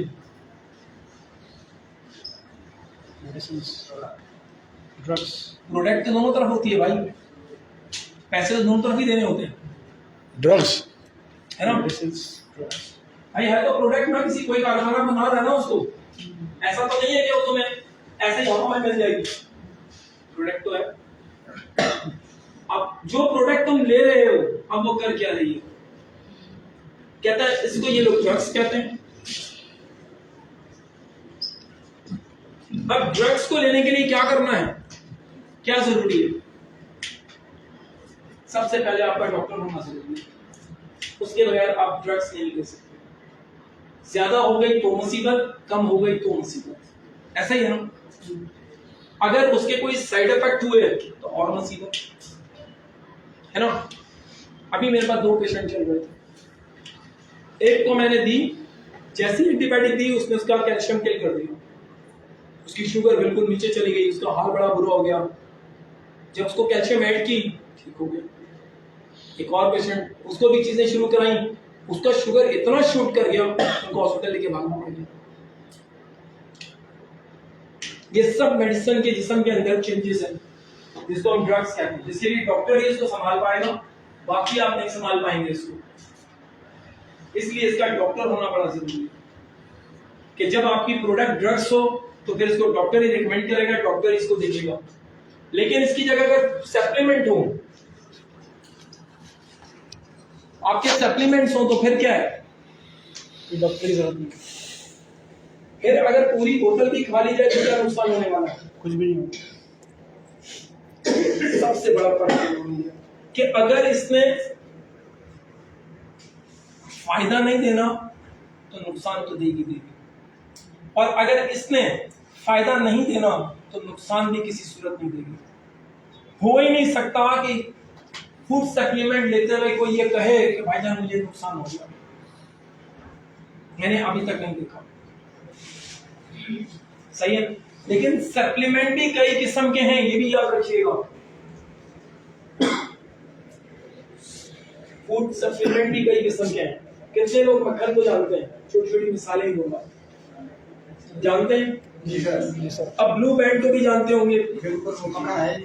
लेकिन आप उसको मक्खन के तौर पर सुबह इस्तेमाल करते हैं सर। बिल्कुल वो तो करते हैं, लेकिन उसमें वायदा तो लिखा हो कि ये मक्खन नहीं है। ये मक्खन नहीं, मार्जरीन क्योंकि एक कुदरत ने बना डाला और एक कारखाने ने बना डाला, है वो मक्खन ही। अच्छे सारे मक्खन के तौर पर मक्खन नहीं चाहिए, मुझे ये वाला मक्खन चाहिए। दुकान वाले को जाके बोले मक्खन, तो ब्लू बैंड ही आपके सामने रखे। वो कह रहे हैं वो सप्लीमेंट जो फैक्ट्री मेड है उनसे बचा जाए। सही, ये याद रखिएगा। आप जाके ये जो पानी आ रहे हैं जितने मिनरल, जाके इनको देख लीजिए कि क्या नुकसान दे रहे हैं, क्योंकि इनमें ऐड है, इसमें तमाम चीजें ऐड की गई हैं, और कुदरत ने जो ऐड होती है वो कुदरती तौर पे होती है। यहाँ पानी बनाया जा रहा है, आप जाके इसको पढ़ लीजिए, आपको पता लगेगा। चिकन जो आपके टेबल पे आ रहा है 3 हफ्तों में तैयार होती है, वो बनाया जा रहा है। इस तरह बहुत सारी चीजें आपकी बनाई जा रही हैं जिनको हम सप्लीमेंट्री खुराक ही कह रहे होते हैं, लेकिन क्या वो खुराक है? नहीं है। नहीं है। इसीलिए हम कह रहे होते हैं कि ठीक से जो चीज बना रहा है वो प्योर है भाई, कुदरत के हिसाब से। इसको उगाने के लिए भी कोई चीज इसमें नहीं डाली गई, और इसको पैक करने के लिए कोई चीज इसमें नहीं डाली गई जो किसी भी सूरत आपको नुकसान दे दे। अगर सप्लीमेंट लेने हैं तो भाई इस तरह के होने चाहिए जो आपको नुकसान किसी सूरत ना दे, है ना? कि मैंने कहा था हम आगे बात करेंगे कि फैक्ट्री मेड नहीं होने चाहिए, कुदरत मेड होने चाहिए, तो फिर बात बन सकती है। ठीक, अब और आखिरी चीज क्या रह गई? गोल गोल पढ़ा है यानी तो। गोल का मतलब क्या है? हदफ। हदफ। अब अगर मेडिसिन में जाके देखा जाए तो गोल का अगला मसला क्या है? वो करेक्शन कर रहा है, मतलब आपकी शुगर को ऊपर नीचे करके ठीक कर लेगा, इसी को कहने हैं करेक्शन। और हम इसको कह रहे हैं ये इलाज हो गया, जो हमारी ऊपर बात हुई। हम इसको कह रहे हैं कि ये इलाज हो गया भाईजान, मेरी शुगर जो थी वो 100 के अंदर आ गई, वेरी गुड, मैं ठीक हो गया। उसने तो करेक्शन की है, और करेक्शन रोज करनी पड़ेगी तुम्हें, और कबर तक करनी ही पड़ेगी। मेडिसिन बढ़ती जाएगी करेक्शन करने के लिए। वो कह रहा है कि आपकी हर्बल क्या कर रही है, वो कह रहा है वेलनेस दे रही है। वेलनेस का मतलब क्या है? सेहतमंद रहें। वेलनेस का मतलब है फलाह, बहबूद। आप जिंदगी भर के लिए अच्छे, मतलब आप बीमार की तरफ नहीं जाएंगे, आप बीमार नहीं पड़ेंगे। सबसे बड़ी बात ये होगी। बात समझ में आ रही है? जी सर। ये सबसे बेहतरीन स्लाइड है गवर्नमेंट की। अगर आप जाके इसको सही तरह से पढ़ लेंगे, इन लफ्जों को जाके उर्दू में इसके ट्रांसलेट कर लेंगे, आपको पता लग जाएगा। मैं इलाज के लफ्जी मायने ढूंढ रहा था। इलाज के लफ्जी मायने क्या है? बताइए।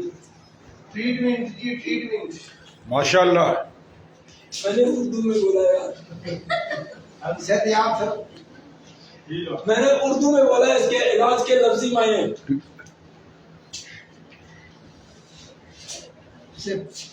मैं हैरान रह गया जब मैंने नहीं सर, देखिए इलाज के लफ्जी मायने ट्रीटमेंट जिसको ये कह रहे हैं, जिसको क्योर कह रहे हैं, अगर उसको हम खोलते जाएं तो कह रहे हैं जुगाड़ है। क्या कह रहा है? जुगाड़। कह रहा है ये जो आपका तरीका इलाज है ये जुगाड़ है ना। अच्छा भाई 8-10 घंटे की गोली खा ली, मैं अपना काम और कर सकता हूँ, और 8 घंटे बाद गोली नहीं खाऊंगा तो फिर क्या होगा? फिर गिर जाएंगे, आपका ब्लड प्रेशर यहाँ पे शूट कर जाएगा, या आपकी शुगर शूट कर जाएगी, या आपकी जो प्रॉब्लम है वो फिर से वैसी हो जाएगी। सर में दर्द तो रहेगा, कमर में दर्द तो होगा, है ना। कह रहा जुगाड़ कर दी उसने। कहता चले तो चांद तक, ना चले तो शाम तक, है ना। वो कह रहा है ये जुगाड़ है। इलाज के लफ्जी मायने जुगाड़ है भाई। अगर जाके सही डीपली पढ़ लो इसमें। अब तुमने अपने साथ जुगाड़ करनी है या तुमने सेहतमंद रहना है, ये फैसला तुम्हारे ऊपर है। ये प्लेटफॉर्म जो मुझे लगा, मुझे सबसे अच्छी बात इसकी लगी कि ये कह रहा है कि खुद से प्यार कर ले भाई। जो मैंने इसका पहला पेज, मुझे आज तक वो फोल्डर मैंने कहीं दिया नहीं है, रखा हुआ है कि डीएक्सन के इस्तेमाल से अपने ख्वाबों को सच कर दिया। उसमें ये भी है कि सेहत, अच्छी सेहत, उम्दा तर्ज जिंदगी, अपने ख्वाबों को सच कर दिखाई। ये सारी बातें वहां लिखी हैं, 4 बातें, और 4 बातों में सारी जिंदगी है। डॉक्टर लिम का जो फलसफा है वो हेल्थ है भाई, प्योरली हेल्थ है, और कुछ भी नहीं। ये जान है तो जहान है। अब आपके ऊपर डिपेंड करता है कि आपने लोगों को सेहत देनी है या खुद सेहत देनी है। खुद लेंगे तो दे पाएंगे ना सर। हाँ सर, जब दे पाएंगे तो आपका अंदाज मांगने वाला होगा, ये बात याद रखिएगा। और जब आप ले लेंगे तो आपका अंदाज देने वाला होगा। लोग कहते हैं ना यार पता मेरे साथ तो कोई आता ही नहीं है, मैं तो यूं होता ही नहीं है। भाई वो तुम्हें देख रहा है।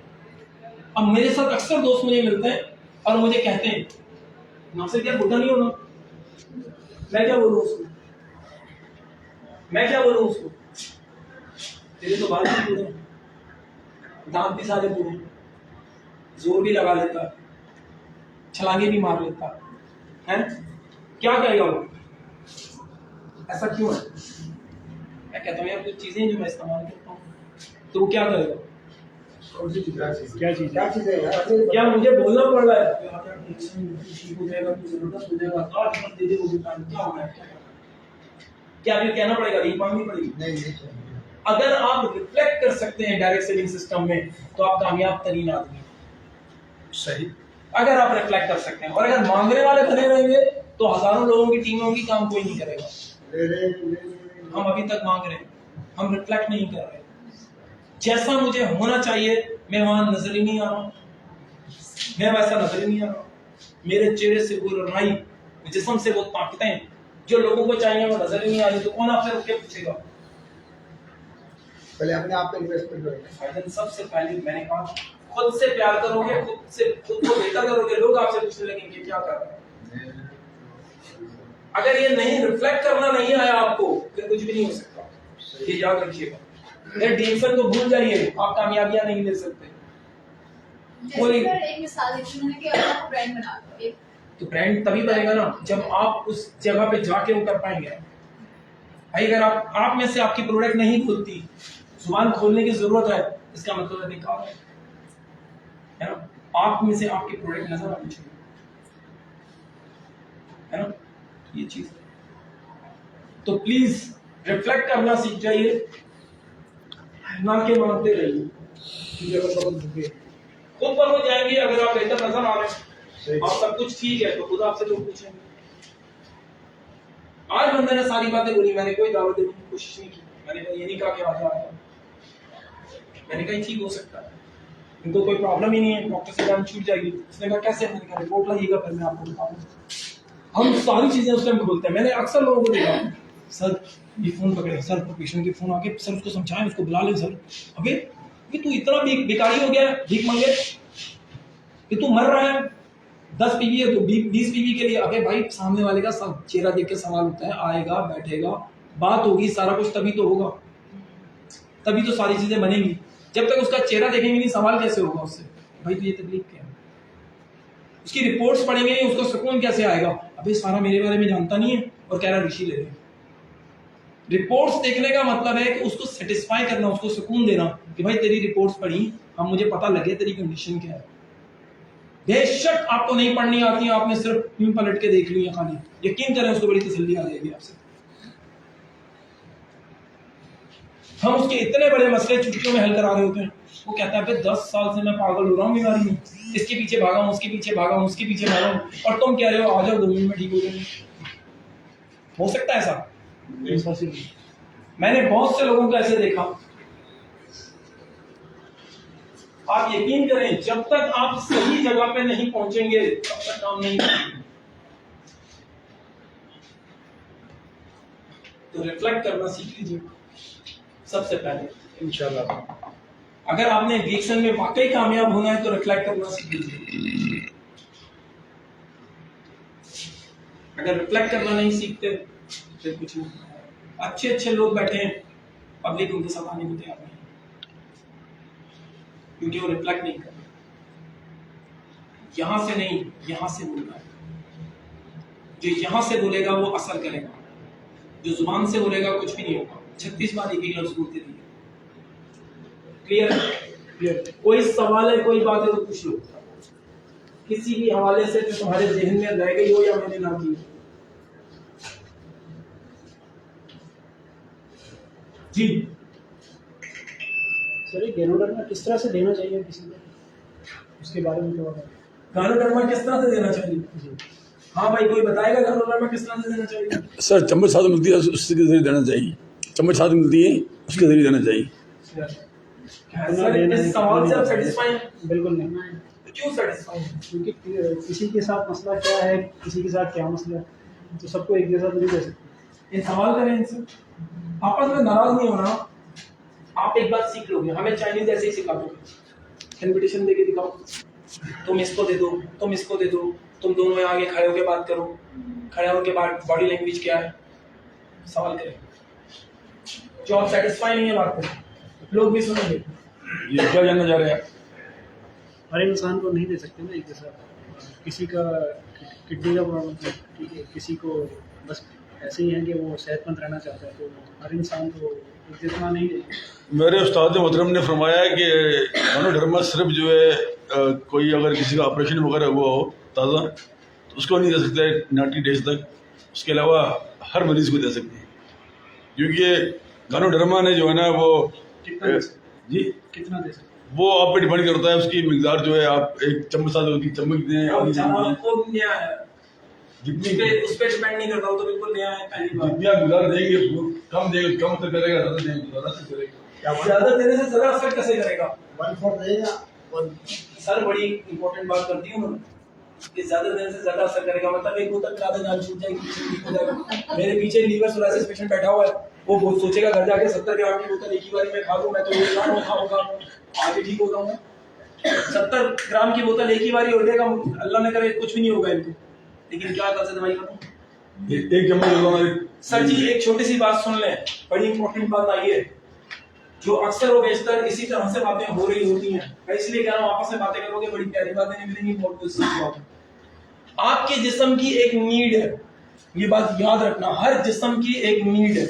नीड का मतलब होता है जरूरत, आप कितना खाना खा सकते हैं। यहाँ बैठे हुए मुख्तलिफ लोग मुख्तलिफ खाना खा सकते हैं, कोई 2, कोई 3, कोई 4, कोई 1, कोई आधी, ऐसा ही है ना। हर जिस्म की एक नीड है, बस ये याद रखना। लेकिन कुछ चीजें ऐसी हैं जिनको हम सबके लिए एक जैसा पसंद करते हैं, ये बात याद रखिएगा, सबके लिए एक जैसा पसंद करते हैं। रोटी अगर आपने 10 खाई, शर्त लगा ली आपने, पैसे आप 3 खाते हैं, तो क्या होगा? और हो जाएगी। उससे क्या होगा? तो ये हुआ, या तो उसको बर्दाश्त करना है या तो बदल हो जाएंगे, या तो उल्टी होगी या मोशन होगा। सही। क्यों? तो मिकदार से ज्यादा है। मिकदार से ज्यादा है। अब जो आपका ऋषि है वो भाई 2 रुपए का तो नहीं आ रहा, जिसको आपने चम्मच भर के दे दे, बड़ा महंगा है ना। अगले को अगर आप समझेंगे कि भाई अगर मैं इसकी जगह होता तो मैं कितने पैसे दे सकता था, कसम से अगर हल्फन तुम ये बात सोच लो, हिम्मत ही नहीं पड़ेगी जवाब देने की जो इन्होंने दिया। हिम्मत ही नहीं पड़ेगी कि भाई मैं क्या एक ऋषि पड़ा वाला 10 दिन में खत्म कर दूं। 8,930 रुपए का बड़ा ऋषि है ना। आपके जिस्म की जितनी नीड है उसने लेनी है, बाकी उसने सब फेंक देनी है खाने में, पेशाब में। सर पता कैसे चलेगा किसकी ये कितनी नीड है जिसमें? मैंने अभी कहा ना, एक यूनिवर्सल आपके ही कंसल्टेंट, मैं सबसे ज्यादा जो फॉलो करता हूं डॉक्टर लिम सोचन, बाकी किसी और दूसरे तीसरे को नहीं, क्योंकि सिस्टम उन्होंने बनाया, हमें हर बात उन्होंने दे दी है। मैं किसी और को जानता ही नहीं, इससे ऊपर अगर कोई है तो मुझे बताइए। मैंने जो शुरू में सीखा वो कहते हैं चाय के चम्मच के चौथे हिस्से से शुरू करवा दीजिए, रिफ्लेक्शन चेंजेस सब उसके अंदर उसको एक बेहतरी फील हो जाएगी। और आधे चम्मच ज्यादा से ज्यादा आप उसको आधे से बढ़ा के पौना करें, पौने से 1 करें, खत्म हो गई बात। लेकिन ये जो बाहर चम्मच है 2 ग्राम का है, आपका चाय का चम्मच 1 ग्राम का है, सही। अब अगर आप अगले को अपनी समझते हैं कि भाई इसकी जेब है और मैं इसको फायदा दूंगा, मैंने कई बार ट्रेनिंग में कहा जितना बेहतरीन आपका ऋषि है दुनिया में किसी का भी नहीं है। 6 मशरूमों से एक मशरूम बनाया है, कूल ड्राई सिस्टम से इसका गूदा निकाला है, बाकी सब वेस्टेज में डाला है, सिर्फ इसके बीज आपको मिले हैं, तो कितना प्योर होगा ये, मैंने बनके देखा है। इतनी बेहतरीन तरीके से आपको एक मुस्कुराहट मिल रही है तो कितनी जबरदस्त होगी, रिजल्ट आ रहे हैं। ऐसे बहुत से पेशेंट हैं जो बहुत सीवियर भी थे, हमने बहुत लाइट डोज पे शुरू किया, फलाने से दी। बहुत सारे पेशेंट हैं, एक नहीं है। अगर ये बात समझ लोगे तो फिर है, लेकिन अगर तुम सारे जानवरों को एक ही डंडे से हाँक दोगे तो फिर काम खत्म होने वाला है। तो सर दिन में कितनी बार दे सकते हैं, ले सकते हैं? दिन में 3 बार देना चाहिए, दे सकते नहीं है। दिन में 3 बार देना चाहिए, दे सकते नहीं है भाई किसी सूरत भी।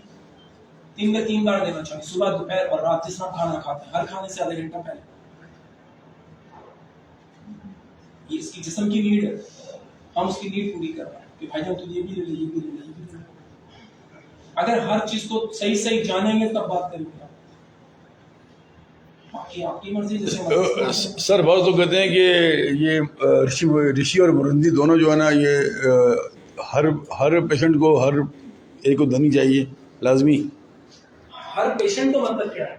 कोई भी तकलीफ हो किसी को, हाँ। तो उसे ऋषि मशरूम और मुरंदी साथ में कुछ और फूड सप्लीमेंट ऐड करें। सर मैं नहीं जानता ये कौन कहता है, मैं नहीं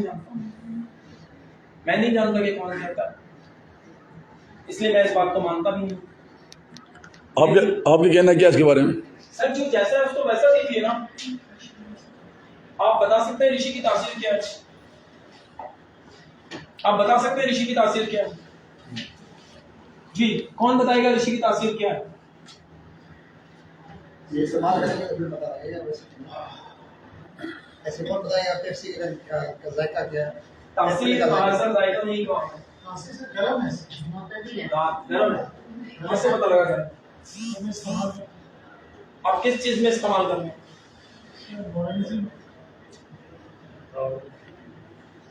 मोरंजी की तासीर क्या है? ठंडी है सर। अगर इन सारी बातों को समझेंगे तब आपको मजा आएगा ना। ऋषि जो है, जिस तरह भाई ने बोला मुतदल है, तो मुतदल है, ना वो ठंडा ना वो गर्म। आप कॉफी में डालिए गर्म, मोरंजी में डालिए ठंडा। अभी इन्होंने जो बात की मैंने कहा मैं नहीं मानता।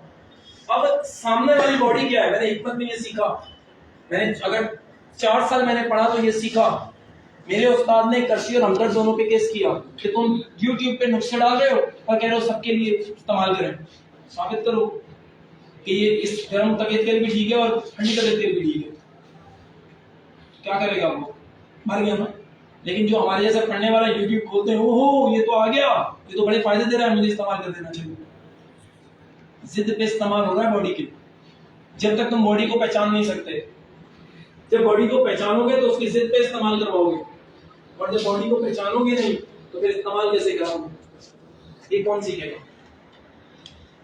हदीस है कि याद रखिएगा, सारे कान खोल के सुन लें। जिस इंसान ने किसी का इलाज किया उसकी तमाम नुकसानात का जिम्मेदार वही होगा क़यामत वाले रोज। ये मत समझिएगा कि आप किसी को नुकसान दे रहे हैं, किसी की सूरत आपसे कुछ नहीं होने वाली। ये हदीस है, अबू दाऊद में जाके इसको पढ़ लीजिए, इसमें लिखा हुआ है, मैं आपको दे दूंगा। हिकमत की किताब के ऊपर लिखा हुआ है। हिकमत करना इतना आसान काम नहीं है कि आप जिसको मर्जी जो मर्जी चेप डालिए। कल रब आपसे पूछेगा कि तुमने ये जो दिया कैसे दिया। यहाँ तो लोग मेरे कान में आके बोलते हैं, सर बंदा बड़ा परेशान है, 50,000 रुपये उसकी जेब में, जो चाहे लिख देना। बताएं इस आदमी के साथ क्या करना चाहिए जो कफन खींचने की बातें कर रहा है? ऐसे भी है भाई मेरे पास। तो मेरे प्यारे, जो जवाब है वो बेहतरीन होना चाहिए। आपको जवाब मिला सर? आपको लाते जवाब मिला तो प्लीज हमें चाय के चम्मच के चौथे से शुरू करना चाहिए। हमें देखना चाहिए उसके रिफ्लेक्शन। रिफ्लेक्शन का मतलब जानते हैं क्या होता है? जिस्म ने पैगाम दिया, मेरे पास अगला आता है, उसके पैगामात, उसकी सेहत पे बात होती है।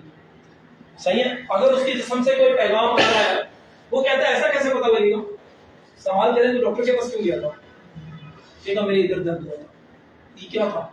पैगाम था, रिफ्लेक्शन दी बॉडी ने कि भाई ये गड़बड़ हो रही है, अभी साइड देख ले। उसके बाद फिर क्या हुआ? यहाँ दर्द हुआ था, मैं डॉक्टर के पास गया। इसका मतलब साइनसेस नज़ला वगैरह था। उसने कहा यहाँ दर्द हुआ था, उसने कहा ब्लड प्रेशर हाई था। उसने कहा यहाँ दर्द हुआ, उसने कहा ब्लड प्रेशर लो था। ये सारी दुनिया के ऐसी चीजें हैं जिनको कोई गलत साबित ही नहीं कर सकता। अब ये रिफ्लेक्शंस हैं बॉडी के, अब उसको नहीं समझते हो। तुम समझते हो कि बस तुम यहाँ आके बैठोगे, कॉफी पियोगे, गप्पे मारोगे और जो तुम्हारी जिम्मेदारी है उसको पूरा नहीं करोगे, तो तुम क्या आगे बढ़ जाओगे? आधी रात को फोन आता है कि भाईजान ऐसा हो गया, क्या करना है? कौन जवाब देगा उसको? आप जो टेबल पे बैठे हैं तो प्लीज उन तमाम चीजों को पूरा कीजिए। फूड सप्लीमेंट्स हैं, कोई मसला नहीं, आप खुद इस्तेमाल कीजिए। तभी तो कह रहा हूँ कि आपकी बॉडी कैसे कैसे रिएक्ट करती है, कैसे कैसे पैगाम भेजती है। जब उसे सीख जाते हैं तो आगे चल पड़िए।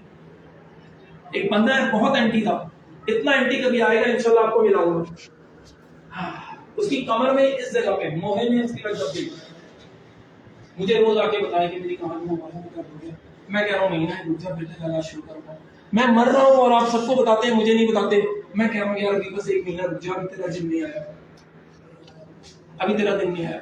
उसने जाके डॉक्टर से इलाज शुरू करवाया। तो उसने जब इलाज शुरू करा, मैंने कैसे कर रहा हूँ, उसने कैसे कर रहा हूँ, मैंने कहा ठीक नहीं कर रहा तो ठीक नहीं हुआ। मेरा मुंह देखा, नाराज हुआ, फिर चला गया। 3-4 दिन बाद फिर आ गया। अब मैं मलाने वाले के पास चला गया हूँ, फलानी जगह पे, उसको यूट्यूब में देखो, इसका ये है, ये सब पेशेंट्स आते और उसका करवा देता है, एक्सरसाइज करवा देता है, मोरे वोरे खींच के ये सब करके। मैंने कहा वेरी गुड, लेकिन कश्ती वगैरह पानी के नीचे लगी।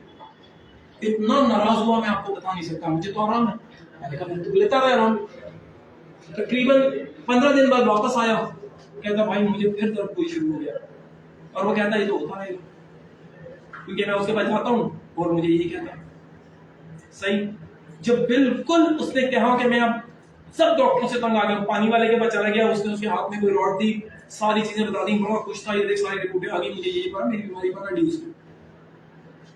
मतलब अच्छा खासा पैसा, लाख 1.25 लाख रुपए उसने लगा डाला और कुछ भी नहीं बना। तो मैं उसको कह रहा हूँ कुछ नहीं होगा। इस बीमारी के अंदर मैं अपनी बेगम के साथ कम से कम 20 से 25 साल मैंने इसको ट्रीटमेंट करवाया, कोई 1-2 दिन नहीं, कोई रिजल्ट नहीं आया।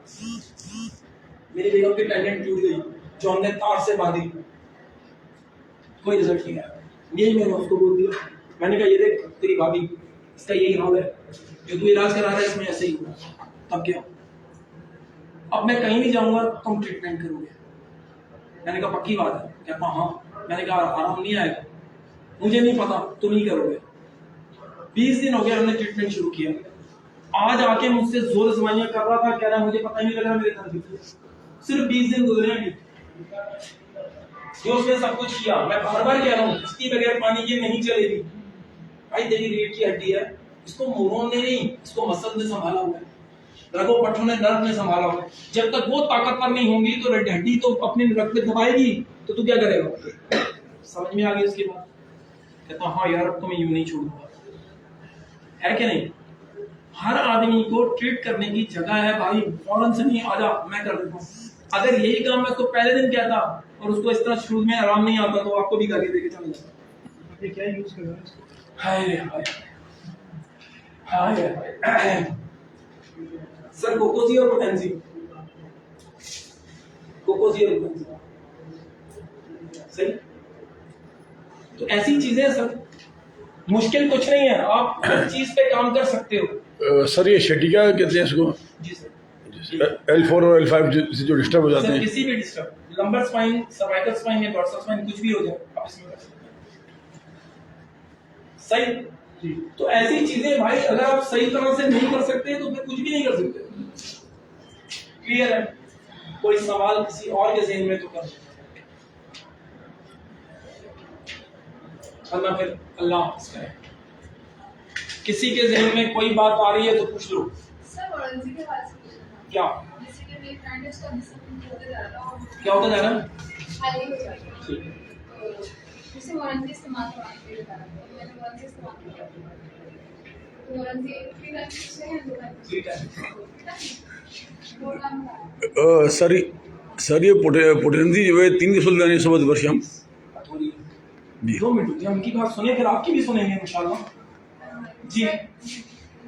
फ्री टाइम यूज करवाने खाने से पहले हर खाने से पहले यूज करने का स्टार्ट जी। यूज करने का तरीका।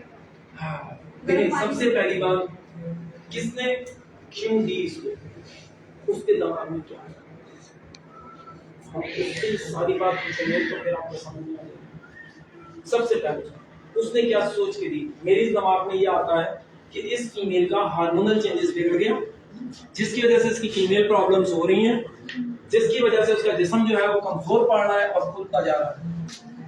जब तक उसकी वो फीमेल प्रॉब्लम ठीक नहीं होंगी, वो अपनी जगह नॉर्मल बॉडी पे आएगी नहीं। बस यहाँ अगर ब्लैक कॉपी या स्पाइरल दी तो और मर जाएंगी, है ना? सर सर सर सर हम अभी करेंगे बात, सवाल जवाब जितने करेंगे मैं रात तक यहीं खड़ा हूँ। समझ गई बात? देखें, हर चीज लॉजिक के साथ काम करेगी, बात करेंगे तो मजा आएगा।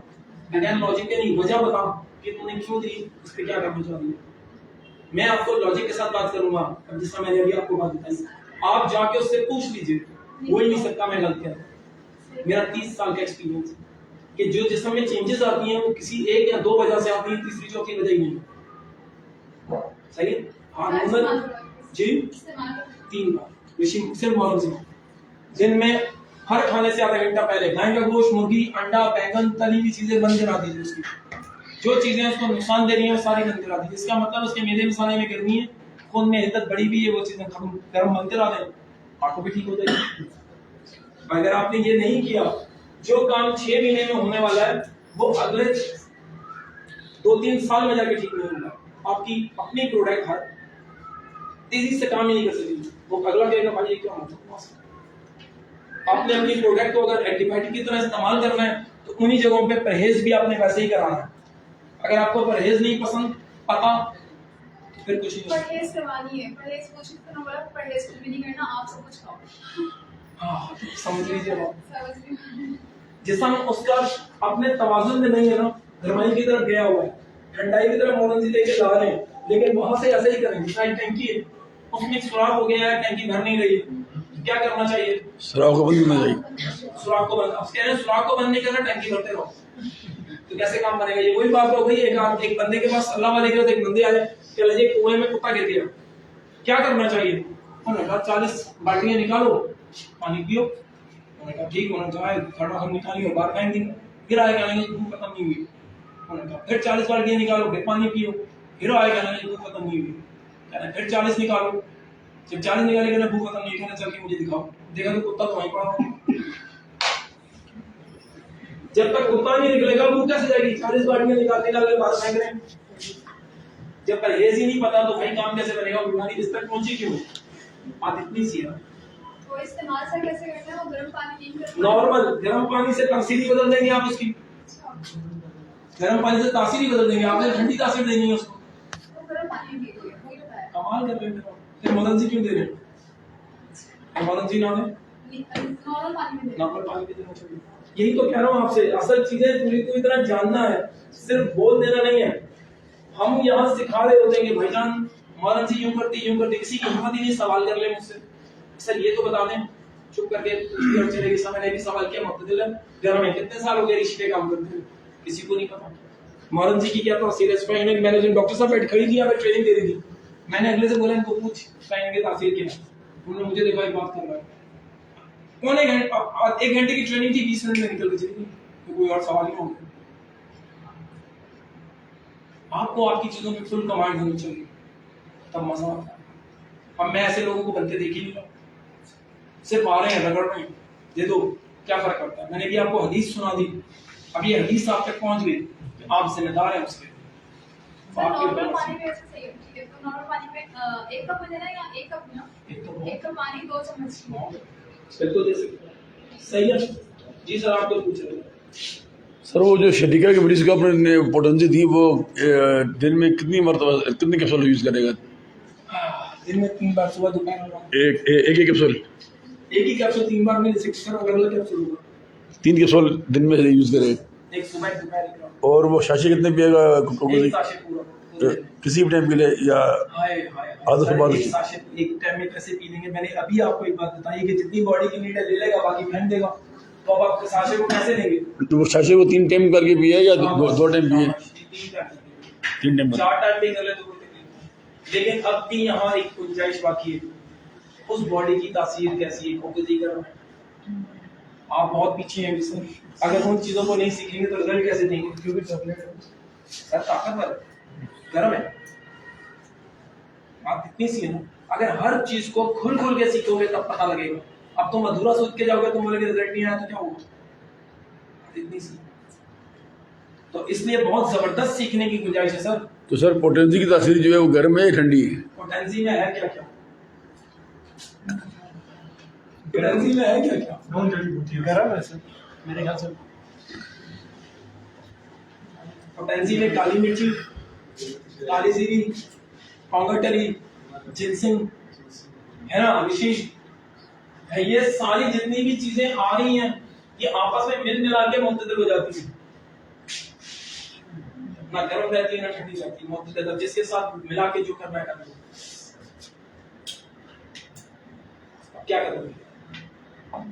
ऐसी बातें तो आपको कोई नहीं बताएगा। मैंने सोचा था ये एक क्लास रखूंगा जिसमें 1000 की फीस रखूंगा और ये सारी बातें बताऊंगा, आप वो बातें ले लेंगे। ये बातें बगैर पैसों वाली नहीं है सर। वो क्लास किस दिन होगी वो बताइए सर? कब होगी क्लास? जिस दिन आप लोग 1000 रुपये जमा करा देंगे सर। कुछ लोग है ना, बाकी तो नहीं है ना, हाथ तो नहीं पड़ेगा फिर सर हाँ, एक आदमी ने ट्रेनिंग रखी कि मैं 3 दिन बाद एक ट्रेनिंग रखूंगा फ्लावर हॉल में। उसको लोगों ने बड़ी रिक्वेस्ट की कि सर आखिरी ट्रेनिंग दे दें। उसने कहा चलो मैं आखिरी ट्रेनिंग देता हूँ, लोग जमा होना चाहिए। उसने कहा ट्रेनिंग का पूरा स्टेडियम भर गया। ट्रेनिंग जो होनी थी 1 बजे, 2 बजे तक नहीं हुई। लोग परेशान, कहने लगे यार 2 बजे तक ट्रेनिंग नहीं हुई, ये बंदा कैसा सीरियस नहीं है, ये वो है, बातें हो रही। 3 बजे तक ट्रेनिंग नहीं हुई और कहा यार ये बंदा ही बेकार है, क्यों है। उनमें से आधे रुके चले गए। फिर बज गए 4, नहीं आया ट्रेनिंग। बजे 5, नहीं आया ट्रेनर।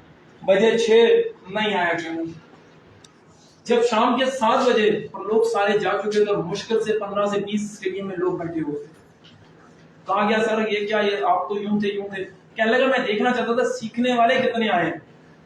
मुझे देखने वाले तो सारे थे जो चले गए, सीखने वाले कितने? तो कह रहे क्लास लगेगी सर। हमने जब क्लास शुरू की तो क्लास में कितने लोग थे? मैं तो सर 4-5 लोग थे बस। इनसे पूछो कितने लोग थे? 3-4 लोग थे। तो मेरा एटीट्यूड या मेरा जोश, मेरा जुनून उस टाइम भी ऐसा था या अब आके ऐसा हुआ? उस वक्त भी ऐसा कुछ क्योंकि मैं आप में 100 लोग देख रहा था। मुझे नहीं फर्क पड़ता किसी के होने ना होने से। मैं हमेशा हर किसी को एक बात सिखाता हूँ, मोहब्बत मैंने अपनी निभानी है, तेरी थोड़ी। रिश्ता मैंने अपना निभाना है, तेरा थोड़ी। तेरी तो औकात नहीं है भाई कि मैं तुझसे निभाऊं। मैं तो खुद से, मैं इंसान का बच्चा हूँ, मेरी गैरत है, मेरी वफा है, मेरा सब कुछ है, मैं अपना निभाऊंगा ना। मैं यहाँ खड़ा हूँ अपने लिए कि मेरा ये फर्ज बनता है मैं आपको डिलीवर करूँ। अब ये 4 आए हैं या 6 आए हैं, ये 600 के बराबर है, यही तो सीखने वाले, बाकी कौन है? आप कोई नहीं, इसलिए कोई भी नहीं। हमेशा आपने जो निभाना है वो अपना निभाना है। जी सर, कुछ कह रहे थे आप?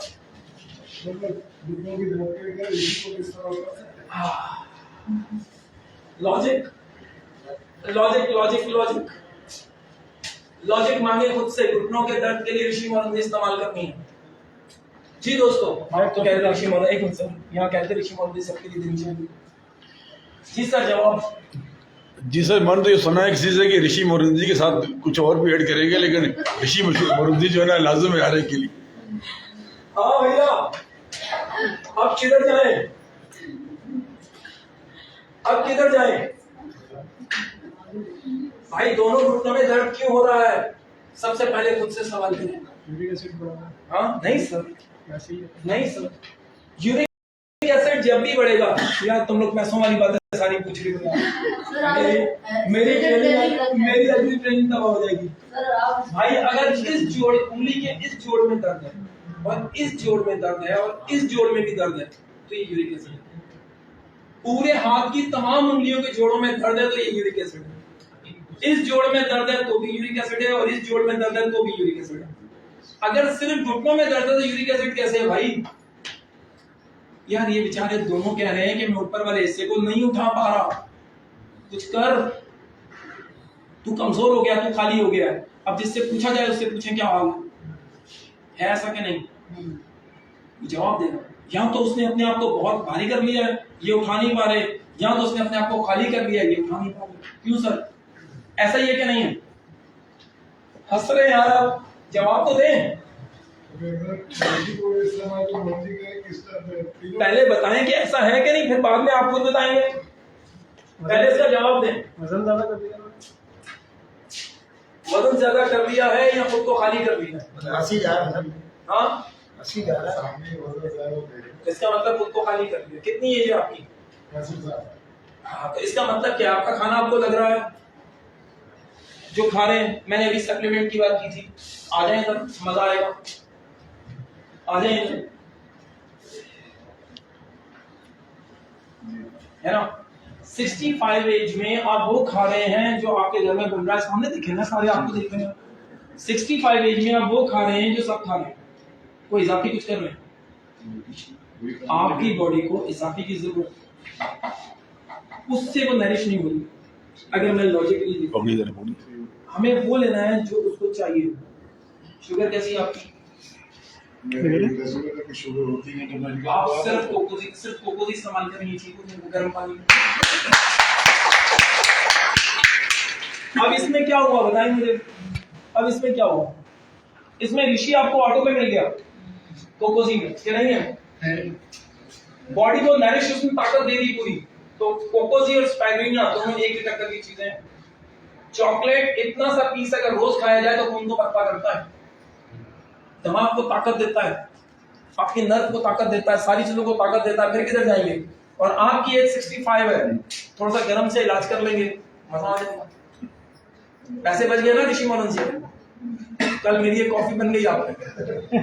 अच्छा सर, एक बंदा है जो एजेड भी है, हाँ। 70 साल उसकी एज है, तो वो बार-बार ये शिकायत करता है कि मेरे काम में क्या नहीं, कोई इसको मीठा भरता रहा है, उसको दबाता रहा है, इस तरीके से। तो वो मेडिसिन की हर चीज ले रहा है, लेकिन उससे कोई फर्क नहीं पड़ रहा उसमें। इसका मतलब क्या है?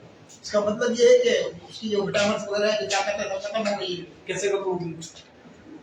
अगर उसकी टांगों को दबाना पड़ रहा है, खून की रवानी ठीक नहीं है, तो इसका मतलब है सर्कुलेशन अच्छी नहीं है। हर बात आपको बता रही है कि तुम समझ भी रहे हो, सर्कुलेशन अच्छी नहीं है। उसका सबसे पहले हीमोग्लोबिन चेक करवाना चाहिए, खून ठीक है, कोलेस्ट्रॉल लेवल ठीक है ना? सही। और अगर ये है, सिर्फ ब्लैक कॉफी दीजिए, ठीक हो जाएगा। सिर्फ और क्या सर? खून की हिद्दत को बढ़ा देगी ब्लैक कॉफी, सर्कुलेशन खोल देगी, ऋषि आपको मिल ही रहा है, ब्लड प्रेशर नॉर्मल कर देगी, आप नॉर्मल आ गए। तो उसको तलब नहीं होगी जो मुखिया बढ़ने वाला। किसकी?